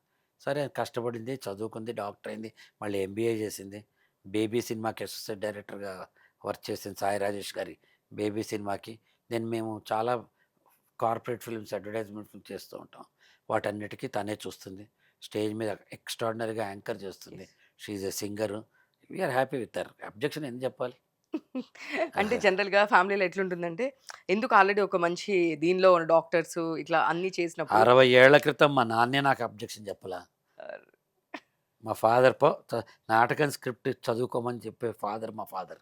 హ్మ్. క్లాస్‌లో పాఠం కాదు. "ఏయ్! రేపొద్దున వాళ్ళు వెళ్తే నీ పరువు పోతుంది. ఫస్ట్ డైలాగ్స్ అన్ని నేర్చుకో" అని చెప్పేవారు మా నాన్నగారు. సో, నేనేమంటా అమ్మా, కళాకారులు ఎవ్వరైనా మీరైనా కెమెరాని ఫేస్ చేస్తున్న వాళ్ళు, కళాకారులు, క్రీడాకారులు, మనం భగవంతుడు ఒక ప్రత్యేకమైన శక్తితోటి మనని పంపిస్తాడిక్కడ. అది మనం ఫుల్‌ఫిల్ చేసుకోవాల్సిందే. I'm a people's doctor. ఒక యాక్టర్ అనేవాడు పీపుల్స్ డాక్టర్ నా ఉద్దేశంలో. వాడి జీవితంలో ఎన్ని కష్టాలున్నాయో నాకు తెలీదు. నన్ను కారులో వెళ్తుంటేనో, రోడ్డు మీదో ఎక్కడో చూడంగానే వాడి మొహం మీద చిరునవ్వు వస్తుంది. "అంతేగా, అంతేగా" అంటాడు. అనంగానే నా గుండె ఉప్పొంగుతుంది. కారణం ఏంటంటే, వాడు ఎన్నో కష్టాలు, ఎన్ని బాధలో, ఎంత ఏ స్ట్రెస్‌లో ఉన్నారో మనకు తెలీదు. మనం చూడంగానే చిన్నపాటి నవ్వొస్తుంది. ఓ డాక్టర్‌ని చూస్తే మందేసుకుంటే వచ్చే రిలీఫు, మన కళాకారుడిని చూడంగానే అవతల వ్యక్తికొస్తుంది. ఇది మాత్రం చాలా ట్రూ ఆ! సార్. కాబట్టి మనం ప దైవ సేవ చేస్తున్నట్టే లెక్క. కళాకారులంటే. యెస్. ప్రజా సేవ చేస్తున్నట్టే లెక్క. అంటే సరస్వతి గారి గురించి, మీ వైఫ్ గురించి ఏం చెప్తారు? అంటే తను మీకు ఎంత సపోర్ట్ అంటే, లేదు ఎంత ఇదంటే ఏం నేను చెప్తారు? 'ఇస్మార్ట్ జోడీలో' కూడా చెప్పాను. నేను 'మట్టి మనిషి' అనే సీరియల్‌లో ఒక పాట రాయించుకున్నాను నాగేశ్వరరావు గారితో యాక్ట్ చేసినప్పుడు. భార్య పోయినప్పుడు ఈ పాట బ్యాక్‌గ్రౌండ్‌లో వస్తుందనమాట. సాంప్రదాయమో అవునో కాదో నా భార్య కాళ్ళకి నేను మొక్కుతూ ఉన్నా అని రాసుకున్నాను. నేనే రాయించుకున్నా ఆ పదం. అలా నా భార్య నాకు మదర్. నా భార్య నాకు గైడు. నా భార్య నాకు ఫ్రెండు. నా భార్య నాకు కంపానియను. నా భార్య నాకు కొలీగు. నా భార్య ఈ ఇంకా నా బిడ్డ. I see everything in her. ఈమె. తను లేకపోతే ప్రదీప్ ఇంత ఎదిగేవాడు కాదు. నాలో ఉన్న ప్రతిదీ ఇవాల్టికి కూడా కరెక్ట్ చేస్తుంది. మీరలా మాట్లాడకుండా ఉండాల్సింది. అలా చేయకుండా ఉండాల్సింది. మీ నుంచి అట్లా ఎక్స్‌పెక్ట్ చేయరు. మనం పెద్దవాళ్ళం కదా! మనం ఇలా మాట్లాడాలి అని ఈ ఈ రోజు కూడా తను కరెక్ట్ చేస్తుంది తను. ఓహ్! నేను 10:10కి ఇంట్లోంచి బయలుదేరా. 10:00 ఇక్కడ రావాలసలు. నాకు పొద్దున్నే ఒక అంటే దీనికి కూడా ఫ్లాష్ బ్యాక్ ఉందనమాట. ఒక రీజన్ ఉంది. మేము ఐదుగురం బ్రదర్స్. ఒకళ్ళు అమెరికాలో ఉంటారు. ఒకళ్ళు బాంబేలో ఉంటారు. ముగ్గురం హైదరాబాద్‌లో ఉంటాం. సండే మార్నింగ్ ఐదుగురు కాల్ చేసుకొని మాట్లాడుకుంటాం. ప్రతి సండే ఫేస్ కాల్. 45 మినిట్స్ పాటు మాట్లాడతాం. ఇవాళ అది కాస్త ఓవర్ బోర్డ్ అయింది. ఓ 10 నిమిషాలు. అందుకే లేట్. తను "మీరు 10కే వస్తా అన్నారు. 10 బయలుదేరతారేంటి? Hmm. She must be waiting there" అని అంటే ఓ తల్లి, ఒక టీచర్ ఎట్లా చెప్తుందో అలా చెప్తుంది. ఇది సరస్వతి. చాలా స్ అదేదో సినిమా సన్నగా ఉంది కదా అని కరెంట్ తీగను ముట్టుకుంటే షాక్ కొడుతున్నట్టు. తను చాలా సెన్సిటివ్‌గా ఉన్నట్టు, మాటలే రానట్టు పైకి కనిపిస్తుంది. వెరీ డెప్త్ ఉన్న వ్యక్తి. ఏ విషయమైనా చాలా డెప్త్ ఉంటుంది. ఆ డెప్త్ ఎంత డెప్త్ ఉంటుందంటే అవతల వాళ్ళని చూడంగానే చెప్పేస్తుంది. కేర్‌ఫుల్ అబౌట్ దెమ్ అని చెప్పేస్తుంది నాకట్లా. ఓహ్! నాకు తెలీదు నేను బోల. నేను అందరితో ఇట్లా నార్మల్‌గా ఉంటాను నేను. తను చెప్పేస్తుంది. వాళ్ళ ఇంటెన్షన్స్ బ్యాడ్ ఉన్నాయి మీతో స్నేహం చేయడానికి. ఏదో మోటివ్ ఉంది. కేర్‌ఫుల్, కాషియస్ అని చెప్తుందన్నమాట. ఓహ్! సూపర్. సో, అది ఆ పద్యం ఉంటుంది కదా! 'కార్యేషు దాసి' అని. అది every role she plays for me. కానీ మీరిలా చెప్తుంటే బట్ నౌ-ఏ-డేస్ చూస్తే గనక ఆమె పెళ్ళాం ఊరెళ్ళిపోతే బావుండు. ఇట్లాంటి జోక్స్‌కి ఎక్కువ జనాలు ఎంజాయ్ చేయడము. పిచ్చివాళ్ళండి. నేనొకటి చెప్తానమ్మా. I don't know whether you are married or not. మామూలుగా చెప్తా. భార్య లేకుండా ఒక్కరోజు ఇంట్లో ఉండగలమా? పిచ్చి పిచ్చి మాటలివన్నీ. ఆ మందు తాగడానికో అరగంటో, వద్దన్న పని చేయడానికి పావుగంటో ఏదన్నా స్వతంత్రం ఉంటుందేమో కానీ, భార్య లేకుండా బతకగలమా? అసలు ఎంత 'టీజీ వెంకటేష్' గారుండారు. గ్రేటెస్ట్ మాజీ మంత్రి. ఆయన ఒకసారి చెప్పారు. ఇండియన్ వివాహ వ్యవస్థ ఎంత గొప్పదంటే, నా కోసం ఇంట్లో వెయిట్ చేసే ఒక భార్య ఉందన్న ప్రేరణ నన్ను తొందరగా ఇంటికి తీసుకెళ్తుంది అని చెప్పాడాయన. ఎవడడుగుతాడమ్మా? రాత్రి 9 అయితే తిన్నారా? ఉన్నారా? భోజనానికి వస్తున్నారా? నేను 10:30కి నేనేం తినలేదు ఇంటికొస్తున్నా అని చెప్తే, తను లేచి అన్నం వండిన రోజులు కూడా ఉంటాయి. ఒక్క స్త్రీమూర్తే కదా చేయగలుగుతుంది. భార్యే కదా చేయగలుగుతుంది. భార్య మీద జోకులు సరదాకి ఓకే. సరదా అమ్మ మీదేస్తున్నాం, అత్త మీదేస్తున్నాం, మన మీదేసుకో సరదాగా ఐయామ్ నాట్ దట్ ఫన్ ఉండకూడదని నేను చెప్పట్లేదు కానీ, భార్య ఊరికెళ్తే మనకు జోకులేంటి? భార్య మీద 10 మంది దగ్గర జోకులేంటి అట్లా? I don't like. అసలు. నాకైతే ఇష్టం ఉండదు అట్లా.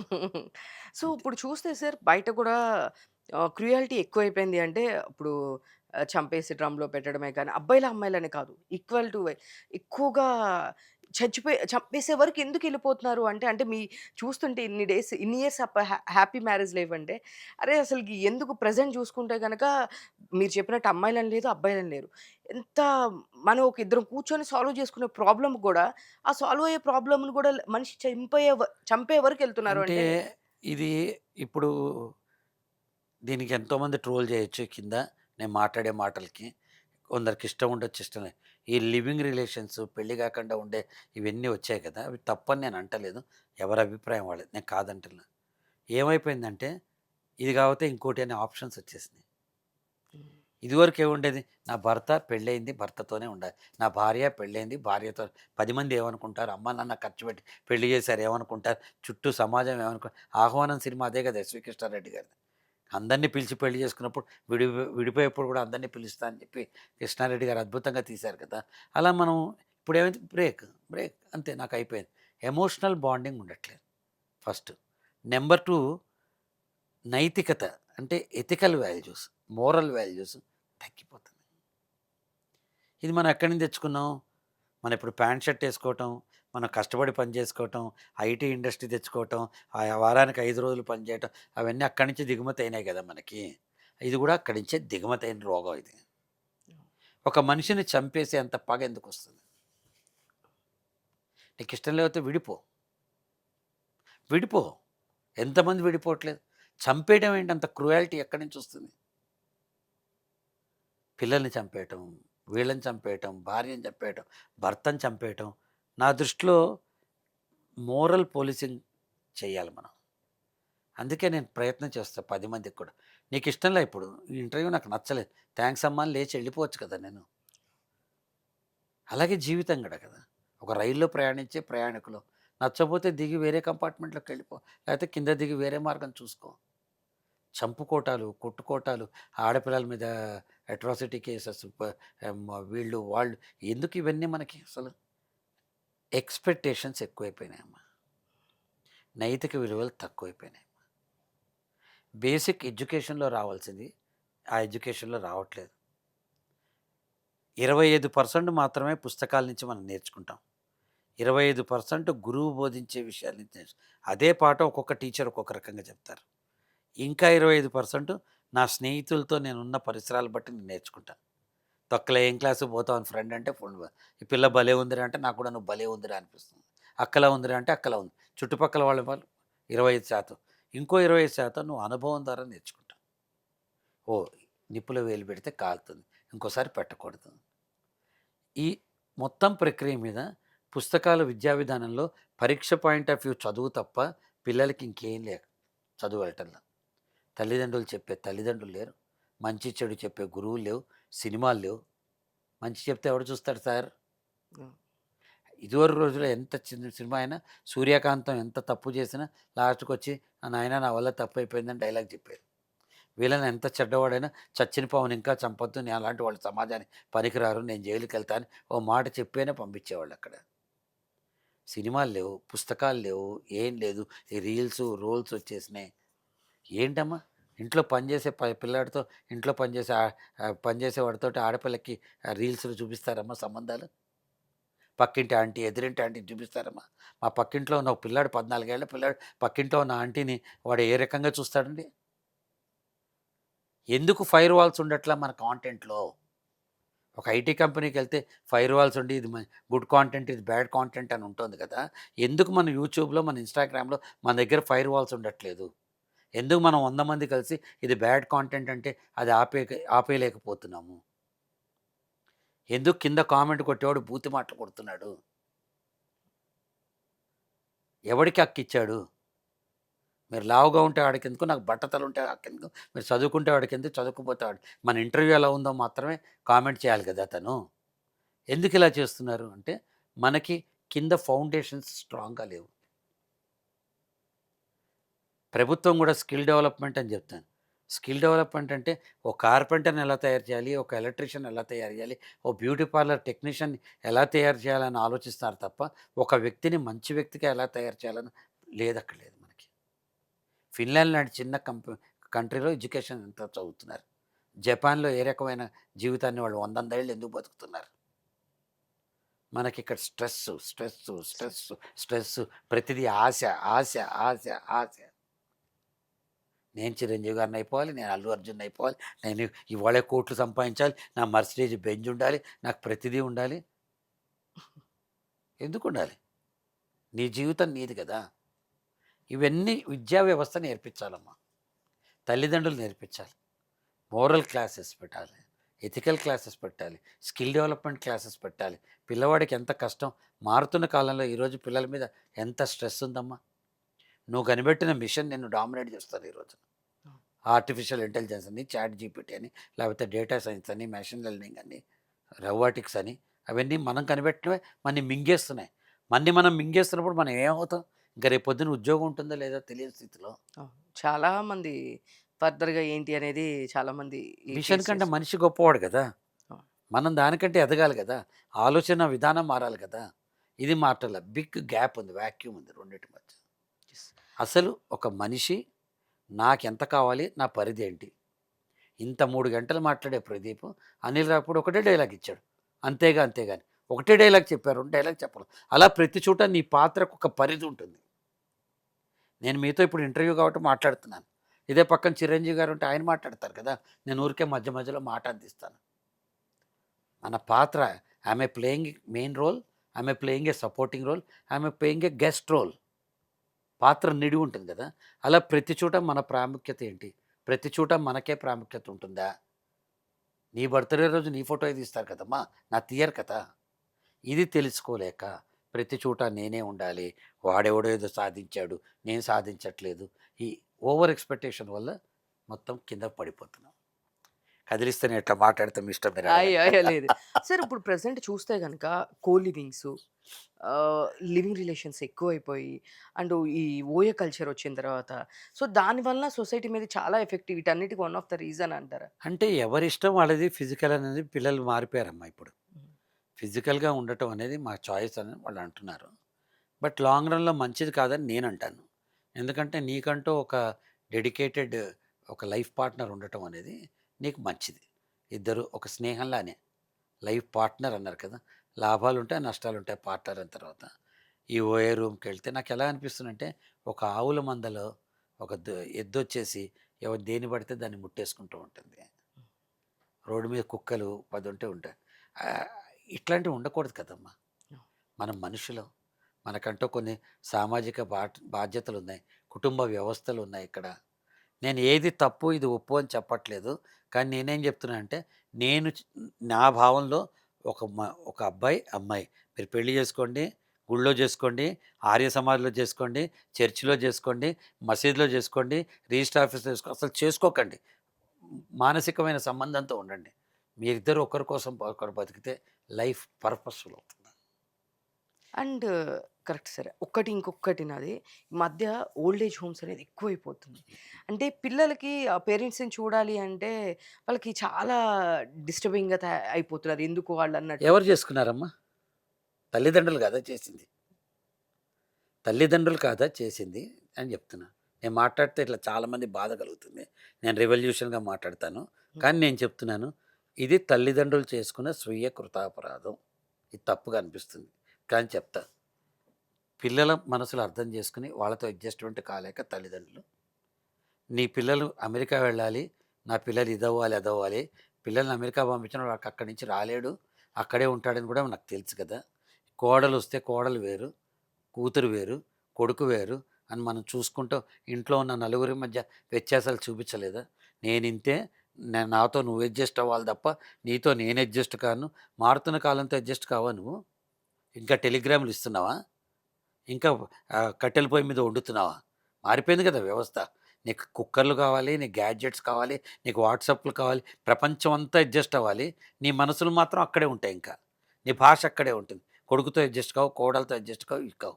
90% 10 మంది జెన్యూన్ కాజెస్ ఉండొచ్చు. పిల్లలు కూడా వాళ్ళ అమ్మా నాన్నని చూడలేంత స్వార్థాలు పెరిగినాయి. అది వేరే పక్క ట్రాక్ అది. బట్ నేనేమంటా, తల్లిదండ్రులు పిల్లలకి సరైనగా గైడెన్స్ ఇవ్వకపోతే చైల్డ్‌హుడ్‌లో పెద్ద వయసొచ్చాక అదే అవుతుందక్కడ. అడ్జస్ట్‌మెంట్ నువ్వవ్వాల్సిందే. నీ వయసొస్తున్న కొద్దీ నెక్స్ట్ తరంతో మనం అడ్జస్ట్ అవ్వాల్సిందే. కొత్త పరికరంతో మనం అడ్జస్ట్ అవ్వాల్సిందే. నాకు రాదండి సెల్ ఫోన్ అంటే వాళ్ళు నవ్వుతారు ఎవడైనా. పిల్లల మనసు మారిపోయింది. వాళ్ళ ఎక్స్‌పెక్టేషన్స్ వేరు. వాళ్ళిద్దరూ సంపాదించకపోతే కాదు. కోడలు కూడా ఇంట్లోంచి వెళ్ళి సంపాదించాల్సిందే. ఇద్దరు సంపాదించకపోతే మనవడి ఫీజ్ ఎవడు కడతాడు? నువ్వు కడతావా? వాళ్ళు కట్టుకోవాల్సిందే కదా! రూ. 1,00,000, రూ. 1,50,000 ఒక్కొక్కళ్ళ ఫీజులున్నాయి అక్కడ. ఇద్దరు పని చేసినప్పుడు ఇంట్లో మనం వాళ్ళకి సపోర్టింగ్ రోల్స్ అయిపోవాలి. మనమే మెయిన్ రోల్స్ కాదు. నేనే ఇంటికి పెద్ద, నువ్వు పెద్ద ఒకప్పుడు. నువ్వు రిటైర్ అయిపోయావు. సునీల్ గవాస్కర్ ఎంత పెద్ద ప్లేయర్ అయినా కామెంటేటర్ అయి పక్కన కూర్చున్నాడు ఇప్పుడు. విరాట్ కోహ్లీ ఆడుతున్నాడు. పిల్లలు ఆడనివ్వాలి. మనం వెనకాల నుంచోవాలి. అందుకే నేను చెప్తా, పేరెంటింగ్ అంటే కారులో స్టెఫ్నీ లాగా ఉండాలి. పిల్లల్ని వాళ్ళ కాళ్ళ మీద వాళ్ళు పరిగెత్తనివ్వాలి. ఎప్పుడైనా పంచర్ అయింది, కష్టం వచ్చింది, అప్పుడు మనం వచ్చి తోడు నిలిచి మళ్ళీ వెళ్ళి డిక్కీలో పడుకోవాలి. వాళ్ళొచ్చి మనల్ని అడిగితే తప్ప మన కష్టం. హౌ ఆర్ యూ అని పిల్లలతో టైం స్పెండ్ చేయి, సపోర్ట్ చేయి. నువ్వు అనుకున్నట్టు నీ కొడుకులు ఉండాలి, నువ్వు అనుకున్నట్టు నీ కోడళ్ళు ఉండాలి, నువ్వు అనుకున్నట్టే ప్రతిదీ జరగాలంటే జరగదు. You have played your innings. అయిపోయింది నీ ఆట. పక్కకెళ్ళు, పక్కకెళ్ళి ఆడుకో. ఇది నా అభిప్రాయం. నీకు బాలేదు, వాళ్ళు చూడాల్సిన బాధ్యత ఉంది. ఓల్డ్ ఏజ్ హోమ్స్‌లో పెట్టమని నేను చెప్పట్లా. పెట్టడానికి కారణాలు ఎందుకు అంటున్నా. ఇంట్లో కార్డియల్ అట్మాస్ఫియర్ ఉంటే తండ్రిని తీసుకొని, మామగారిని తీసుకొని ఎందుకు ఓల్డ్ ఏజ్‌లో పెడతారు? వీళ్ళే ఇంత స్వార్థం ఉండదు. కొంతమంది ఉండొచ్చు పర్సెంటేజ్. అందరినీ నంబర్ 2 ఇలాంటి వార్తలే పేపర్‌లో వస్తాయి. తల్లిదండ్రులు బాగా చూసుకునే వాళ్ళు 90% ఉంటారు. ఆ వార్త ఎప్పుడైనా ఏసారా? మా నాన్న 90 ఇయర్స్ వచ్చేదాకా మా తమ్ముడు చూసుకున్నాడు. ఆయన ఎక్కడ కావాలంటే అక్కడికి తీసుకెళ్ళేవాడు. తనతో ఉండేవారు. మా మదర్ పోయాక కూడా మా మా బ్రదర్‌తో ఉండేవారు. 90 ఇయర్స్ ఆయన పోయే రోజు దాకా మా తమ్ముడు చూసుకునేవాడు తనని. ఎక్కడికెళ్తే భోజనం ప్లేట్‌లో పెట్టి తీసుకొచ్చి. ఆయనకేం కంప్లెయింట్ లేదు కదా పిల్లల మీద. పిల్లలు చూసుకోవాలి. తల్లిదండ్రులు చూసుకోవాలి. అది కొంత నువ్వు తగ్గాలి, కొంత నువ్వు తగ్గాలి. ఇద్దరం ఇక్కడే ఉంటే ఏమవుతుంది చెప్పమ్మా? మధ్యలో ప్లేస్ ఒక జాయినింగ్ ప్లేస్ ఉండాలి కదా! ఎక్కువ నా దృష్టిలో పేరెంట్సు ఆలోచనారాహిత్యంగా ప్రవర్తిస్తున్నారు. నీకు పిల్లల ఎక్స్‌పెక్టేషను. వాళ్ళు క్లాస్‌లో ఫస్ట్ రావాలి, వాళ్ళు డబ్బులు సంపాదించాలి, అమెరికా వెళ్ళిపోవాలి, బ్రహ్మాండమైన పెళ్లి చేసేయాలి, ఆ అమ్మాయి ఒక్కతే కూతురై ఉండాలి, ఆ అమ్మాయికి ఆస్తి ఉండాలి, అన్నీ ఉండాలి, నీకు ఎక్స్‌పెక్టేషన్. మరి ఆ ఎక్స్‌పెక్టేషన్ ఉన్నప్పుడు ఇక్కడ డిసప్పాయింట్‌మెంట్ ఉంటుంది కదా! అది కోల్పోవాల్సింది నీ అనుభవంతో నువ్వు కోల్పోవు. అందుకే నేను నా హెల్త్ నేను బాగా చూసుకుంటా. నా వెల్త్ నేను బాగా చూసుకుంటా. నా పిల్లల్ని బాగా చూసుకుంటా. రేపొద్దున నాకు గొడవే రాదు నా పిల్లలతోటి. సో, అంటే ఇప్పుడు ఇంకొకటుందేంటంటే, చాలా రీల్స్‌లో గాని బయట పోర్ట్రే అయ్యేది. వైఫ్‌కి మదర్‌కి మధ్యలో అబ్బాయి నలిగిపోతూ ఉంటాడు. హస్బెండ్ అనే పర్సన్ అనేది ఎక్కువ చూస్తూ ఉంటాం మనం అంతే కదమ్మా! నువ్వు మాట్లాడకపోతే నలిగిపోతావు కదా నువ్వు. ఎవడి తప్పిక్కడ? నా అమ్మ అంటే నాకిష్టము. వీక్‌నెసు. మా అమ్మని ఏమి అనకు. నా భార్య అంటే నాకిష్టము. తను నాతో జీవితాంతం ఉండాలి. నా భార్యని ఏమనకు అని చెప్పాల్సిన కొడుకు వాడికి పోతే పోయారులే అని పక్కన కూర్చుంటున్నాడు. చెప్పాలి కదా! నీకు కాకరకాయ కూర ఇష్టం, వంకాయ కూర ఇష్టం అని చెప్తున్నావు కదా! మా అమ్మ నాకిష్టం, నా భార్య నాకిష్టం అని కూడా నువ్వు చెప్పాలి కదా! కమ్యూనికేషన్ లేక అవుతుంది. ఎందుకు నలుగుతారంటే, మరి అక్కడ అప్పటిదాకా తల్లి ఉంటుంది. నేను 25 ఏళ్ళు తనే పెంచింది. అమ్మా తల దువ్వు, అమ్మా బట్టలివి, అమ్మా నాకు అన్నం పెట్టు అని అంటాం. సడన్‌లీ కొత్త వ్యక్తి వస్తుంది. ఈవిడకి ఇబ్బంది. ఈ కొత్త అమ్మాయి నా మొగుడు కదా! నా సొంతం కదా! అని ఈ అమ్మాయి అనుకుంటుంది. ఇవన్నీ పాత్రలు జరగాల్సిన పాత్రలే. కానీ మనం అర్థం చేసుకోవాలి. వీడి పెళ్ళైపోయింది. తనకి లైఫ్ పార్ట్నర్ వచ్చింది. నేను మా ఆయనతో ఎలా ఉన్నానో తను వీళ్ళతో అలా ఉంటాడు. నేను మా ఆయనతో సినిమా వెళ్ళాలా, వీళ్ళిద్దరూ సినిమాకెళ్తారు. నేను మా ఆయనతో స్కూటర్ మీద ఎలా వెళ్ళాను, వీళ్ళిద్దరూ కారులో వెళ్తారు. నేను మా ఆయనతో స్పేస్ ఎలా ఉంది అని ఆవిడ ఆలోచించాలి. ఈ పిల్ల కూడా ఆలోచించాలి. రేపు నా బిడ్డ అయితే నా ఒళ్ళో కూర్చుంటాడు కదా! వాళ్ళు పెంచుకున్న బిడ్డ కదా! వాళ్ళకి కొంచెం రోజుకో గంట వాళ్ళ అమ్మా నాన్నకి స్పేస్ వదిలేయాలి. వీళ్ళు ఆలోచించాలి. నేను ఇందాక చెప్పా కదా బ్రదర్స్‌తో కాల్ నేను మా బ్రదర్స్‌తో మాట్లాడినప్పుడు కానీ, వెళ్ళినప్పుడు కానీ, సరస్వతి గారు ఎప్పుడూ డిస్టర్బ్ చేయరు. "మీరు స్పేస్ కదండీ! ఒక గంట మీరు వెళ్ళిరండి" అంట. హ్మ్. ఏదైనా ఊరికి కలిసి వెళ్ళాలనుకోండి నేను, తను రాలేకపోతే, "నేను రాను ఉదయ్‌ని తీసుకెళ్తాను మా తమ్ముడిని. తీసుకెళ్ళండి మీరు ఉదయ్‌ని మీ ఇద్దరికి స్పేస్ ఉంటుంది బ్రదర్స్‌కి" అంట. హ్మ్. మరి నీ చెల్లెలు నీకెంత ఇంపార్టెంట్, నా తమ్ముడు నాకంత ఇంపార్టెంట్ కదా! నా తమ్ముడు నాకెంత, నీ చెల్లెలు నీకంతే, ఇద్దరూ ఆలోచించాలి కదా! అంటున్నా నేను. నలిగిపోవటం లేదమ్మా. చెప్పలేకపోవటం, చేతకానిపోవటం, అందరితో మంచిగా ఉండాలనే ఒక ముసుగేసుకోవటం. నా భార్యతో మంచిగా ఉండాలి, మా అమ్మతో మంచిగా ఉండాలంటే ఏం చేయాలి? అమ్మ దగ్గరికెళ్ళి భార్య మీద చెప్పాలి, భార్య దగ్గరికెళ్ళి అమ్మ మీద చెప్పాలి. నీ దిక్కుమాలిన మంచితనమే నేను తినేస్తుంది. ట్రాన్స్‌పరెంట్, అసర్టివ్‌నెస్ మాట్లాడితే సగం సమస్యలు పోతాయి. సో, వన్ ఆఫ్ ఇది న్యూక్లియర్ ఫ్యామిలీస్ అంటే జాయింట్ ఫ్యామిలీస్ అన్నీ తగ్గుతూ, తగ్గుతూ రావడం వలన కూడా మనకి ఇలాంటి ప్రాబ్లమ్స్ కూడా కొంచెం ఎక్కువవుతున్నాయి అని చెప్పి అంటారు. అయిపోతున్నాయి కదమ్మా! ఇప్పుడు పిల్లాడిని అడగండి, మీ ఫ్యామిలీలో ఎవరున్నారు? మా అమ్మ, మా నాన్న, మా అక్క, నేను. మరి మీ తాత? Extended family. మీ నాయనమ్మ? Extended family. మీ బాబాయ్? Extended family. నువ్వే నేర్పిస్తున్నావు కదా పిల్లలకి. నాన్నెంతో, బాబాయ్ ఎంతో నేర్పిస్తున్నావా? విడివిడిగా న్యూక్లియర్ ఫ్యామిలీస్ ఉన్న 10 రోజులకో, నెల రోజులకో ఒకసారి అందరం కలిసి భోంచేయాలంటున్నావా? మెయిన్ ప్రాబ్లమ్ ఎక్కడొస్తుందంటే, నాకు నా బ్రదర్‌తో ఉన్న డిఫరెన్సు నా పిల్లల ముందు మాట్లాడితే వస్తుంది. అరే! వీడు ఎదవ, మా అన్నయ్య నాకు ఈ పని చేయలేదు అని అన్నావనుకోండి, పిల్లలు పెద్దనాన్న ఎదవ అంటారు రేపొద్దున. నీకు సెన్స్ ఉండాలి కదా! పిల్లల ముందు ఏం మాట్లాడాలి, ఏం మాట్లాడకూడదు. వాళ్ళు పసిపిల్లలు కదా! వాళ్ళకేం తెలుసు? నువ్వు గాడిదంటే గాడిదంటారు, దేవుడంటే దేవుడంటారు వాళ్ళక్కడ. ఇదే నేను చెప్పేది. మోరల్ క్లాసెస్ జరగాలన్నవే చెప్తున్నా ఇక్కడ. అభిప్రాయ భేదాలు వేరు, కొట్లాట్లు వేరు. అభిప్రాయ భేదాల్ని కొట్లాట్లు అనుకుంటున్నారు. నీకు గ్రీన్ నచ్చొచ్చు, నాకు బ్లూ నచ్చొచ్చు. ఇది అభిప్రాయం మాత్రమే. నీకు చిరంజీవి గారు నచ్చొచ్చు, నాకు బాలకృష్ణ గారు నచ్చొచ్చు. ఇది అభిప్రాయం మాత్రమే తల్లి అది. అంత మాత్రాన మనిద్దరం కొట్టుకోవాల్సిన అవసరం లేదు. ఈ అభిప్రాయ భేదాలకి, ఈ కొట్లాట్లకి మధ్య తేడా తెలియకుండా ఉంది సమాజం. అంటే సరస్వతి గారితో మీకెప్పుడు గొడవలు రాలేదా సార్? ఎందుకు రావమ్మా, మనుషులం కదమ్మా! ఎందుకు రావు చెప్పవా? ఎందుకు రావు చెప్పవా? మనుషులం కదమ్మా ఇది. ఇది హైపోథెటికల్ అంతే, హిపోక్రటిక్ స్టేట్మెంట్ అయిపోతుంది రావు అని చెప్తే. వస్తాయి. నేను అదే చెప్తా, భార్యాభర్తలు ఇద్దరి మధ్య 2 వేరు వేరు కోణాలు. ఒక సూపర్ బుక్ ఉంటుంది. 'Men are from Mars, women are from Venus' అని. మగవాళ్ళు మార్స్ గ్రహం నుంచి వచ్చారు, ఆడవాళ్ళు వీనస్ గ్రహం నుంచి వచ్చారు. అంటే వేరు వేరు గ్రహాంతర వాసులని కాదు. వాళ్ళ స్వరూపాలు వేరు, వీళ్ళ స్వభావాలు వేరు. కొట్లాట్లు వస్తాయి. రాక ఆవిడ ఆవిడ టీ తాగుతుంది, నేను కాఫీ తాగుతా. ఆవిడకి ఇష్టమైంది ఆవిడకుంటే, నాకు ఇష్టమైంది నాకు.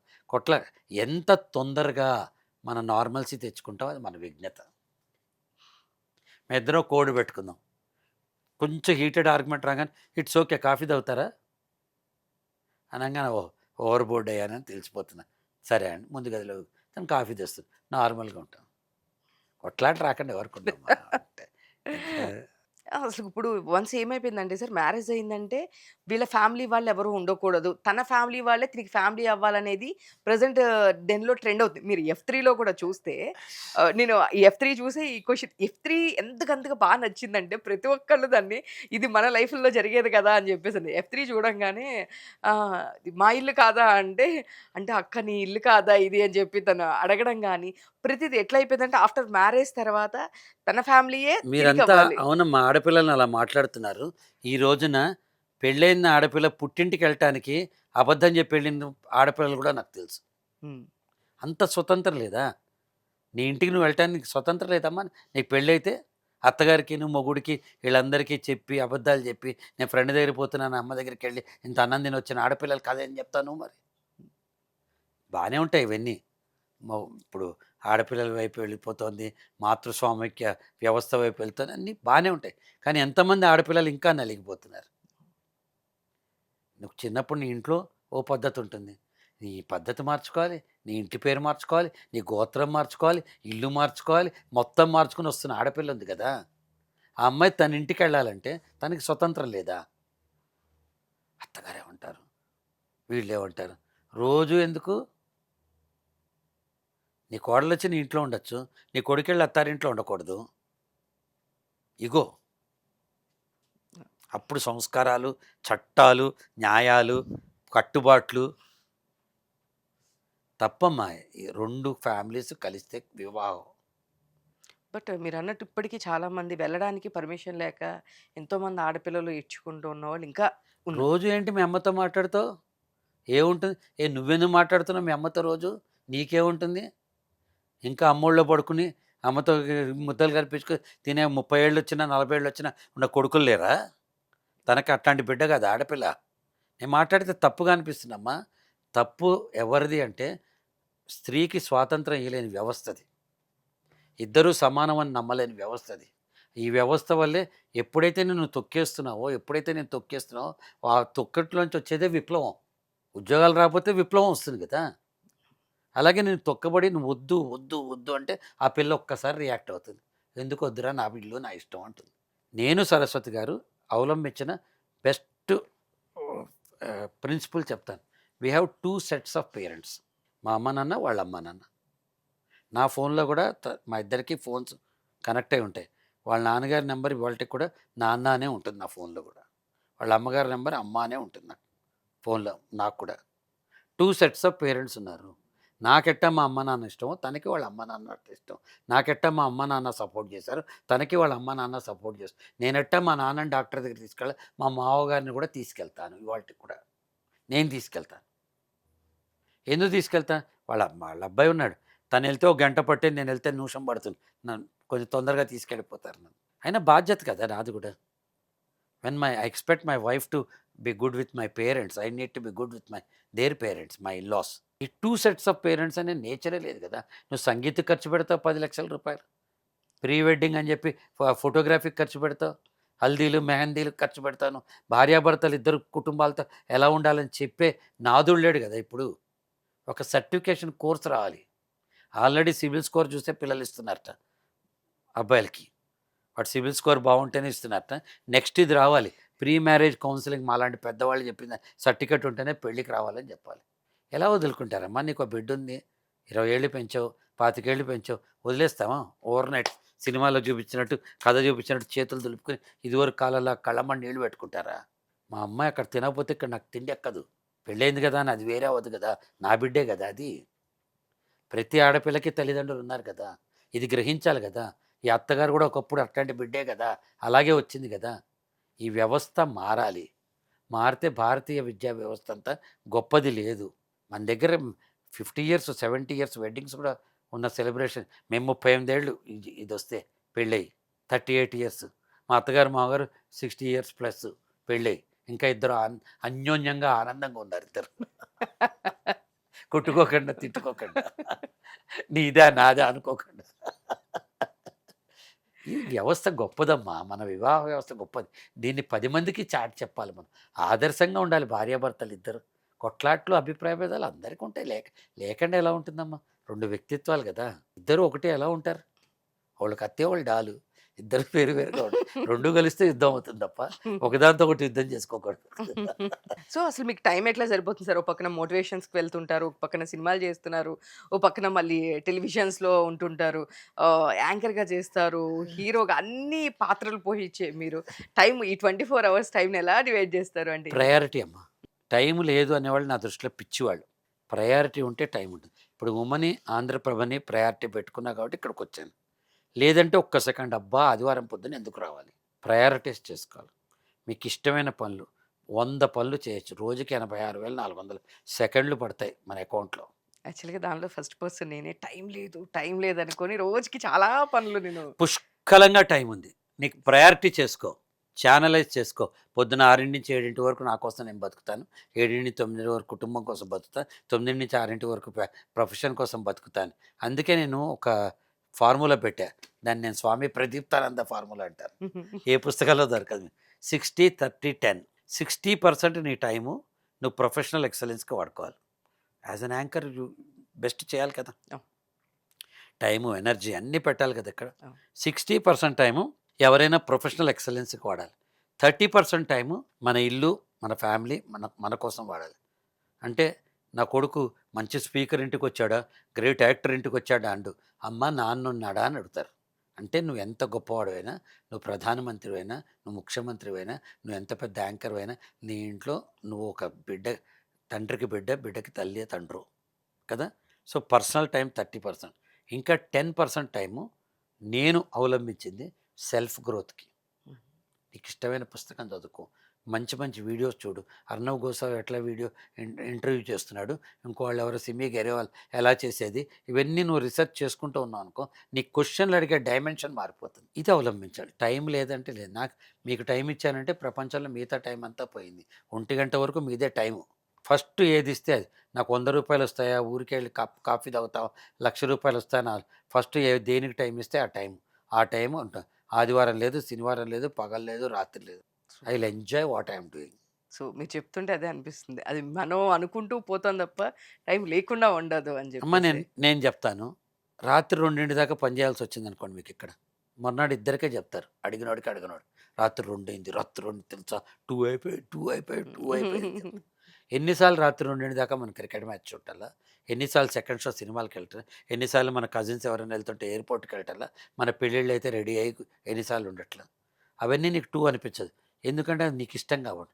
చేసే పని ఒక్కటే రాత్రి 2 అయిందనిపిస్తుంది. ఎందుకంటే ఇది కష్టం. You are paid for only 9-6 కదా అని. చేస్తున్న పనిని ప్రేమించండి.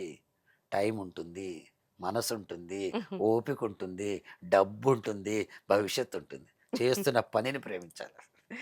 సూపర్ ప్రదీప్ గారు. సో, ఇప్పుడు వస్తే మూవీస్ ఏమేం చేస్తున్నారు సార్ ఎట్ ప్రెజెంట్? ఇప్పుడు నేనొక చాలా సినిమా మొన్న ఈ మధ్యే 'చీకట్లో'n చేశా, సురేష్ ప్రొడక్షన్స్‌లో. అమెజాన్ ప్రైమ్‌లో వచ్చింది. 'శివాజీ గారు, లయ గారు' సినిమాలో యాక్ట్ చేశాను. ఇప్పుడు రిలీజ్ అవ్వడానికి కేఎల్ యూనివర్సిటీ వాళ్ళు సినిమా ఉంది. 'నేను రెడీ' అని. హరీష్ గారు హీరో. ఆహ్, అమ్మాయి కిరణ్ థాపర్ హీరోయిన్. దాని తర్వాత అందరూ చాలా హిలేరియస్ కామెడీ. నేను హీరో ఫాదర్ వేషం. నేను చాలా రోజుల తర్వాత షూటింగ్ చేస్తా నవ్వాను. అంత అంత బావుంటుంది. అది ఓహ్! జూన్‌లో రిలీజ్ అవుతుంది. ఇంకోటి 'బంగారు మురుగులు' అని ఒక నవల. ఆహ్, తనికెళ్ళ భరణి గారు మేమందరం కలిసి చేసాం. అదొకటి రిలీజ్ అవుతుంది. ఒక వెబ్ సీరీస్ ఏదో చేస్తున్నాను. ఇప్పుడేంటంటే రైట్‌లో నేను స్కూల్ పిల్లలకు ఒక కొత్త ప్రణాళిక, కొత్త ప్రాజెక్ట్ చేస్తున్నాను. ఓహ్! అది వీఆర్ కమింగ్ ఔట్ చెప్తాను నేను ఇంకా. దానికోసం నా 80% టైం వెళ్తుందక్కడికి. Okay. Plus as a speaker daily 2, 3 షిఫ్ట్‌లు నేను మాట్లాడినా అంతమంది నాకు సరిపోవట్ల టైం. కాబట్టి ఐయామ్ ఎంజాయింగ్ మై లైఫ్ అంతే. సో, మీరు కనిపించినప్పుడు ఎప్పుడు ఫోన్‌లో కూడా నేను అడుగుతుండే. కనిపించినప్పుడు కూడా అడగాలనుకున్నాను. అచ్యుత్ గారు. అచ్యుత్ గారు మీది అసలకి వెరీ క్లోజ్ బాండింగ్ కదా! అసలకి అవునమ్మా. అచ్యుత్ గారి గురించి అంటే ఏం చెప్తారు? అచ్యుత నాకు మనసుకు చాలా దగ్గరైన వ్యక్తమ్మా. మేమిద్దరం కెరియర్ ఒకేసారి అంటే టెలివిజన్‌లో. హ్మ్. నేను వాళ్ళందరికీ యాక్టర్ కింద, నేను నాకంటే పెద్ద. ఒకసారి అశోక్ కుమార్ సూపర్ స్టార్ అప్పుడు. అచ్యుత్, నేను ముగ్గురం టెలివిజన్‌లో సూపర్ స్టార్స్. ఎలా అయితే ఇప్పుడు ఉంటారు కదా ముగ్గురున్నర, అవును. అలా 3 ప్రాజెక్ట్స్ భయం లేకుండా ఈరోజు కూడా పని లేకుండా అతను పోయిన చివరి రోజు దాకా మేమంతా ఈరోజు దాకా ఉన్న మాకు అన్నం పెట్టిన ఇండస్ట్రీ టెలివిజన్ ఇండస్ట్రీ. సినిమాలు వస్తాయి పోతాయి కానీ టీవీ ఇండస్ట్రీలో నేను తలుచుకుంటే ఇవాల్టికి కూడా నా భోజనం ఉంటుంది. ఇవాళ సాయంత్రం కూడా టెలివిజన్ అవార్డ్స్ ఒకదానికి గెస్ట్ కింద వెళ్తున్నాను నేను. అలా ఒకసారి మేము ముగ్గురం ఒక అవార్డ్ ఫంక్షన్‌లో కలిసాం. ముగ్గురికి అవార్డ్స్ ఇచ్చారు. రైలు కళారంగంలో. నేనెప్పుడు 86, 87 ఆ ప్రాంతం సంగతి. కొంచెం అశోక్ కుమార్ వచ్చాడా అనిట్ట, అచ్యుత్ వచ్చాడా ఇట్లా సినిమా ఇండస్ట్రీలో ఉంటాయి కదా ఈగోస్. ఇలాంటివి నాకు కనిపించాయి ఆ ఫంక్షన్ 2 గంటల్లో. ఫంక్షన్ అవ్వంగానే వస్తాను భయ్యా అని అచ్యుత్ చెప్పాడు. అశోక్ కుమార్, మన ముగ్గురం డిన్నర్ పోదామా అన్నా. ఓకే అన్నారు. డిన్నర్ మేము ముగ్గురం కలిసి అనుకున్నది అన్నదమ్ముల్లా బతుకుదాం. ఫస్ట్ ఫ్రెండ్స్ అవుదాం. అన్నదమ్ములు అవుదాం అనుకున్నాం. ఇది 87. 2001 దాకా అచ్యుత్ బతికాడు. ఈరోజు దాకా అశోక్ కుమార్ ఇంకా ఉన్నాడు. మా ఇద్దరం స్నేహం కంటిన్యూ అవుతుంది. అచ్యుత్ మాకు ఎంత దగ్గరైపోయాడంటే ఫ్రెండ్ కింద. ఇక మేము కలిసి ఎన్నో వందల వేల మంచి పనులు చేశాం. ఇండస్ట్రీలో ఎవరికి కష్టం వచ్చినా, ఎవరు చనిపోయినా, వాళ్ళెవరు ఒక ఒక మేకప్ మ్యాన్ చనిపోయాడు ఆత్మహత్య చేసుకుని. వాళ్ళ మదర్‌కి ఇలా ఆదుకునేందుకు ప్రోగ్రామ్స్ చేసేవాళ్ళం. ఎంత ఒక ఒక ఒక కుటుంబంలో ఉండేవాళ్ళంటే, నా పిల్లలు ఎప్పుడు అచ్యుత్ అంకుల్ అనలే. అచ్యుత్ బాబాయ్ అనేవారు. మా ఇంటికొచ్చేసాడు. పొద్దున్నే మేము కలిసి షూటింగ్‌కెళ్ళేవాళ్ళం. కొన్ని ప్రాజెక్ట్స్ కలిసి చేసాం మేము. ఇంటికొచ్చేవాడు. వాడి కారు తనకి నన్ను పికప్ చేసుకెళ్ళటే మా ఇంటికొచ్చి రావటం ఏంటి అదే టైంలో స్కూల్‌కి పిల్లలు భోజనం చేయడానికి కూర్చునేవాళ్ళు పొద్దున్నే 7:30, 8 వచ్చి కంచం లాక్కొని ఇలా కూర్చొని వదిన అన్నం పెట్టు అనేవాడనమాట. అంత క్లోజ్ ఫ్రెండ్ తను. Very talented person. Unfortunately heart attack అది వచ్చి పోయాడు కానీ, బట్ ఇప్పటికీ నేను మిస్ అయ్యే ఫ్రెండ్ ఎవరైనా ఉంటే అచ్యుత్. సో, అంటే చూడడానికి చాలా హెల్తీ ఉన్నారు. అసలు ఏ రీజన్‌తో ఏమైనా అంతకుముందు ఏమైనా హెల్త్ ఇష్యూస్ ఉన్నాయా అట్లా అచ్యుత్‌కి? ఏం లేదమ్మా. అతను నాన్ వెజ్ తినేవాడు. ఆహ్, సడన్‌లీ మానేశాడు. మానేటి తర్వాత ఈ కోక్ అది ఎక్కువ తాగేవాడు. చల్లటి కోక్ తాగేవాడు. స్వీట్లు తినేవాడు బాగా. స్వీట్ పర్సన్ వాడు, అందుకే స్వీట్ తినేవాడు తను. అయితే ఒకరోజు ఉన్నట్టు నాతో అన్నాడు, "అన్న నాకు నోటిపూతలాగా ఉంది.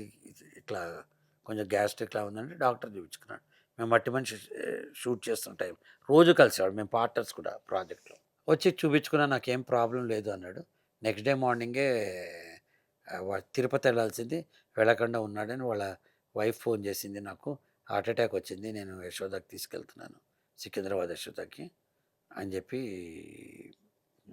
నేను వెంటనే షూటింగ్ క్యాన్సిల్ చేయమని చెప్పి మేము వెళ్ళాం. వెళ్ళేటప్పటికి చాలా dangerous, I mean out of hopes పొజిషన్‌లో ఉన్నాను. ఇక ఎట్లాంటి స్థితి అంటే, అందరికీ చెప్పి, అందరూ వచ్చేదాకా ఉండి, హోల్డ్ చేసి, ఆ అమ్మాయికి నేనే నీ మొగుడు లేడు అని చెప్పే దుస్థితి నాకొచ్చిందన్నమాట ఇంక. But artist అజరామరం. ఇవాల్టికి కూడా అచ్యుత్ ఆ! గుర్తున్నాడంటే 25 ఏళ్ళయింది పోయి. 25 ఏళ్ళయింది నా భౌతికంగా లేకుండా పోయి. అయినా గుర్తున్నాడంటే అతను అది కళాకారుడికే సాధ్యమవుతుంది. మంచివాడు, మనసున్నవాడు, 10 మందికి సహాయపడేవాడు, మంచి మిత్రుడు ఫస్ట్. ఐ వాళ్ళ మిస్ హిమ్. హ్మ్. వాళ్ళ ఫ్యామిలీ వాళ్ళు ఇప్పుడు ఏం చేస్తున్నారు సార్? కాంటాక్ట్ ఉన్నారా మీకు? ఉన్నారమ్మా. భార్య, ఇద్దరు పిల్లలు, ఆడపిల్లలు ఇద్దరు బాగా చదువుకున్నారు. వెల్టుడు ఇప్పుడంటే బాగా ఉన్నారు అంతే. ఇంకా అంతకు మించి డీటెయిల్స్ అనవసరం. అది ఎప్పుడు అంతకుముందు కూడా నేను చాలా సార్లు మిమ్మల్ని వాళ్ళ కాంటాక్ట్స్ కోసం కాల్ చేస్తూ ఉండేదాన్ని నేను అవునమ్మా. యాక్చువల్‌గా. అవును. ఉన్నారు. వాళ్ళు కాన్ ఎక్కడ ఉంటున్నారు సార్ ప్రెజెంట్? హైదరాబాద్‌లోనే ఉంటారమ్మా. హైదరాబాద్‌లోనే ఉన్నారు. ఒక అమ్మాయి అబ్రాడ్‌లో ఉన్నట్టుంది. ఒక అమ్మాయి ఇక్కడుంది. నేను ఈ మధ్య 2, 3 ఇయర్స్ అయింది మాట్లాడి. But okay. ఆహ్, అప్పుడప్పుడు అవసరం ఉంటే మాట్లాడతాను. అదే. బట్ కానీ మీ కాంబినేషన్స్ గాని, మేము చూసినప్పుడు గాని, అప్పట్లో సీరియల్స్ గాని, అప్పట్లో మీరే కదా మేజర్‌గా కనిపించేది. ఆ! ప్రొఫెషనల్ వేరమ్మా. అది క కలిసి పని చేయొచ్చు. పర్సనల్‌గా చాలా బాండ్ అయినవాడు. హ్మ్. నాకే కాదు, అందరితో కూడా. చిరంజీవి గారి దగ్గరికెళ్ళిపోయేవాడు. పవన్ కళ్యాణ్ గారికైతే ఎంత క్లోజ్‌గా ఉండేవాడో తను. హ్మ్. వాళ్ళిద్దరూ కలిసి జిమ్‌కెళ్ళేవాళ్ళు. బాలకృష్ణ గారి దగ్గరికెళ్ళిపోయేవాడు. బాలకృష్ణ గారితో ఒక్కళ్ళని కాదు, తన నేచర్ చాలా మంచి నేచర్ అది. అందరితో కలిసిపోయే తత్వం ఉండేదమ్మా. మీకు ఇప్పుడున్న హీరోస్‌లో ఎవరితో ఎక్కువ బాండింగ్ అంటే ఏం చెప్తారు సార్? అలా కాదు. ఇప్పుడున్నప్పుడు మీరు చెప్పిన వాళ్ళ హీరోస్‌తో మీకెక్కువ అట్లా బాండింగ్ గాని, యాక్టింగ్‌లో గాని, జనరల్‌గా కలిసిన అట్లా వాళ్ళలో? నిజంగా అయితే ఎవరితోని లేదమ్మా. హ్మ్. హానెస్ట్‌గా చెప్తాను నేను. పిల్లలు, నెక్స్ట్ తరం వాళ్ళు మనని కాస్త అంకుల్ అంటారు. హ్మ్. మన తరం వాళ్ళు ఇప్పుడున్న వాళ్ళు ఇద్దరో, ముగ్గురో అంత రెగ్యులర్‌గా కలవం. బాండింగ్ అట్టా లేదు కానీ, బట్ నాకిష్టమైన వ్యక్తుల్లో వెంకటేష్ గారు ఒకరు. ఆయనతో కలిసి 2 సినిమాలు యాక్ట్ చేయటం వల్ల అయ్యుండొచ్చు. హ్మ్. హ్మ్. వెంకటేష్ గారు, చిరంజీవి గారు ఆఫ్‌కోర్స్. చిరంజీవి గారు ఎప్పటినుంచో మా అమ్మాయికి ప్రాణం, నాకు ప్రాణం, అది వేరే విషయం కానీ, వెంకటేష్ గారితో ఎక్కువ కొంచెం నాకు ఆ ఫిలాసఫీ నచ్చింది. హ్మ్. ఆయన కొంచెం స్పిరిచువల్ వేలో ఆలోచించటం, వ్యక్తిని వ్యక్తిలా చూడటం, తన కొడుకు తాను పట్టుకోవటం, ఎవరిని gives respect to his team also. హ్మ్. అండ్ దెన్ మనం ఎప్పుడు కూడా పంపిస్తే వాట్సాప్ చేస్తే రిప్లై ఇస్తారు, మాట్లాడతారు. స్ట్రెయిట్ ఫార్వర్డ్ కూడా. భలే చెప్పాడండి ఒకసారి. 'ప్రేమించుకుందాం రావో కలిసుందాం రావో' సినిమాట, అది 100 డేస్ ఫంక్షన్ కర్నూలులో ఉన్నక్కడ అవుతుంటే ఓ 1,00,000 మంది దాకా జనం వచ్చారట. స్టేజ్ మీద ఉన్నప్పుడు ఆయన చూసి అనుకున్నట్ట, ఈ 1,00,000 మంది జనం ఎందుకొచ్చారు? నా కోసం వచ్చారా? నేనెవరు? ఈ శోధనకి ఆయన రమణ మహర్షి ఆశ్రమంకెళ్తే తప్ప చాలా రోజుల పాటు తను ఎవరుంటారమ్మా? నన్ను చూసే వచ్చారు. నేనే గొప్ప కాబట్టి వచ్చారు అనుకునేవాళ్ళు ఉంటారు గానీ, 10 మందికి మంచి ఎందుకు అని ఒక ప్రశ్న ఏసుకునే వాళ్ళు ఎవరుంటారు? నాకు చాలా మనసుకు నచ్చిన వ్యక్తి వెంకటేష్ గారు. Simple living, high thinking, connect అవుతారు బాగా. అసలు మా అమ్మాయి చెప్పిందండి, "ఇవాళ పెళ్లి చూపులు సీన్ తీస్తున్నాం F2లో" అంటే, "నాన్న నీకే 60 వచ్చినాయి ఇంకా పెళ్లి చూపులు ఏంటని." అలా ఏ హీరో చెప్తాడమ్మా అసలట్లా? అట్లా ఆయన ఉన్నవాళ్ళు అందరూ మంచివాళ్ళే. నా నా పరిధి. నాకున్న అనుబంధంతో మళ్ళీ దీంట్లో పాలిటిక్స్ వద్దు నాకు. లేదు లేదు. జనరల్‌గానే అడుగుతున్నా. ఆ! అంటే ఒక్కొక్కళ్ళు ఒక్కొక్కళ్ళతో యాక్ట్ చేసినప్పుడు వాళ్ళతో బాండింగ్ ఉంటుంది. అవును. అండ్ వెంకటేష్ గారు ఎప్పుడు రమణ మహర్షి ఆశ్రమం గురించి కానీ, స్పిరిచువల్‌గా ఆయన ఎప్పుడు చెప్పే ఒక మాట, ఇప్పుడు టైము మాత్రమే నువ్వు ఎంజాయ్ చేయి. రేపొద్దున నువ్వు అదే ఆయన లెగుస్తావో లేదో చెప్పేది. అనేది. నేచర్‌ని ఎంజాయ్ చేయమని చెప్తారాయన. ఆ! టైమ్‌ని ఎంజాయ్, మంచి పుస్తకాలు చదువుతారు. అంతా అంటే కొంచెం నా భావాలు దగ్గరగా ఉంటాయి. సో, అందుకే మీకు కొంచెం క్లోజ్ అండి. Yes. Yes. Thank you sir. Thanks అమ్మా. ఇప్పటికే నేను మీకు చాలా టైం తీసుకున్నాను. ఏ పర్వాలేదమ్మా. Thank you so much. But thanks. నన్ను అందరికన్నా అడిగింది కూడా ఎక్కువ మిమ్మల్ని మోటివేషనల్ సైడే. నా స్టాఫ్ గాని, వాళ్ళు గాని ఎవరైనా ఇట్లా ఈరోజు ప్రదీప్ గారు వస్తున్నారు అనంగానే, యాహ్! ప్రదీప్ గారిని ఈ విషయం దీని గురించి అడగండి. మీరు సినిమా గురించి కన్నా ఎక్కువ అని చెప్పేసి. సో, జనాలు అంత దీనిగా మీరన్నట్టు మంచి మాట చెప్పేవాళ్ళు లేరు. అంత ఎడిక్ట్ అయిపోయారు. చెప్పాలి అంటే నార్మల్‌గా ఇప్పుడు ప్రదీప్ గారి మాటలకి అంత ఎడిక్ట్ అయిపోయారు జనాలు. ఏం లేదమ్మా. మంచి చెప్పడం అంతే. మంచి ఆచరించడం, చెప్పడం, ఆచరించిందే చెప్పడం.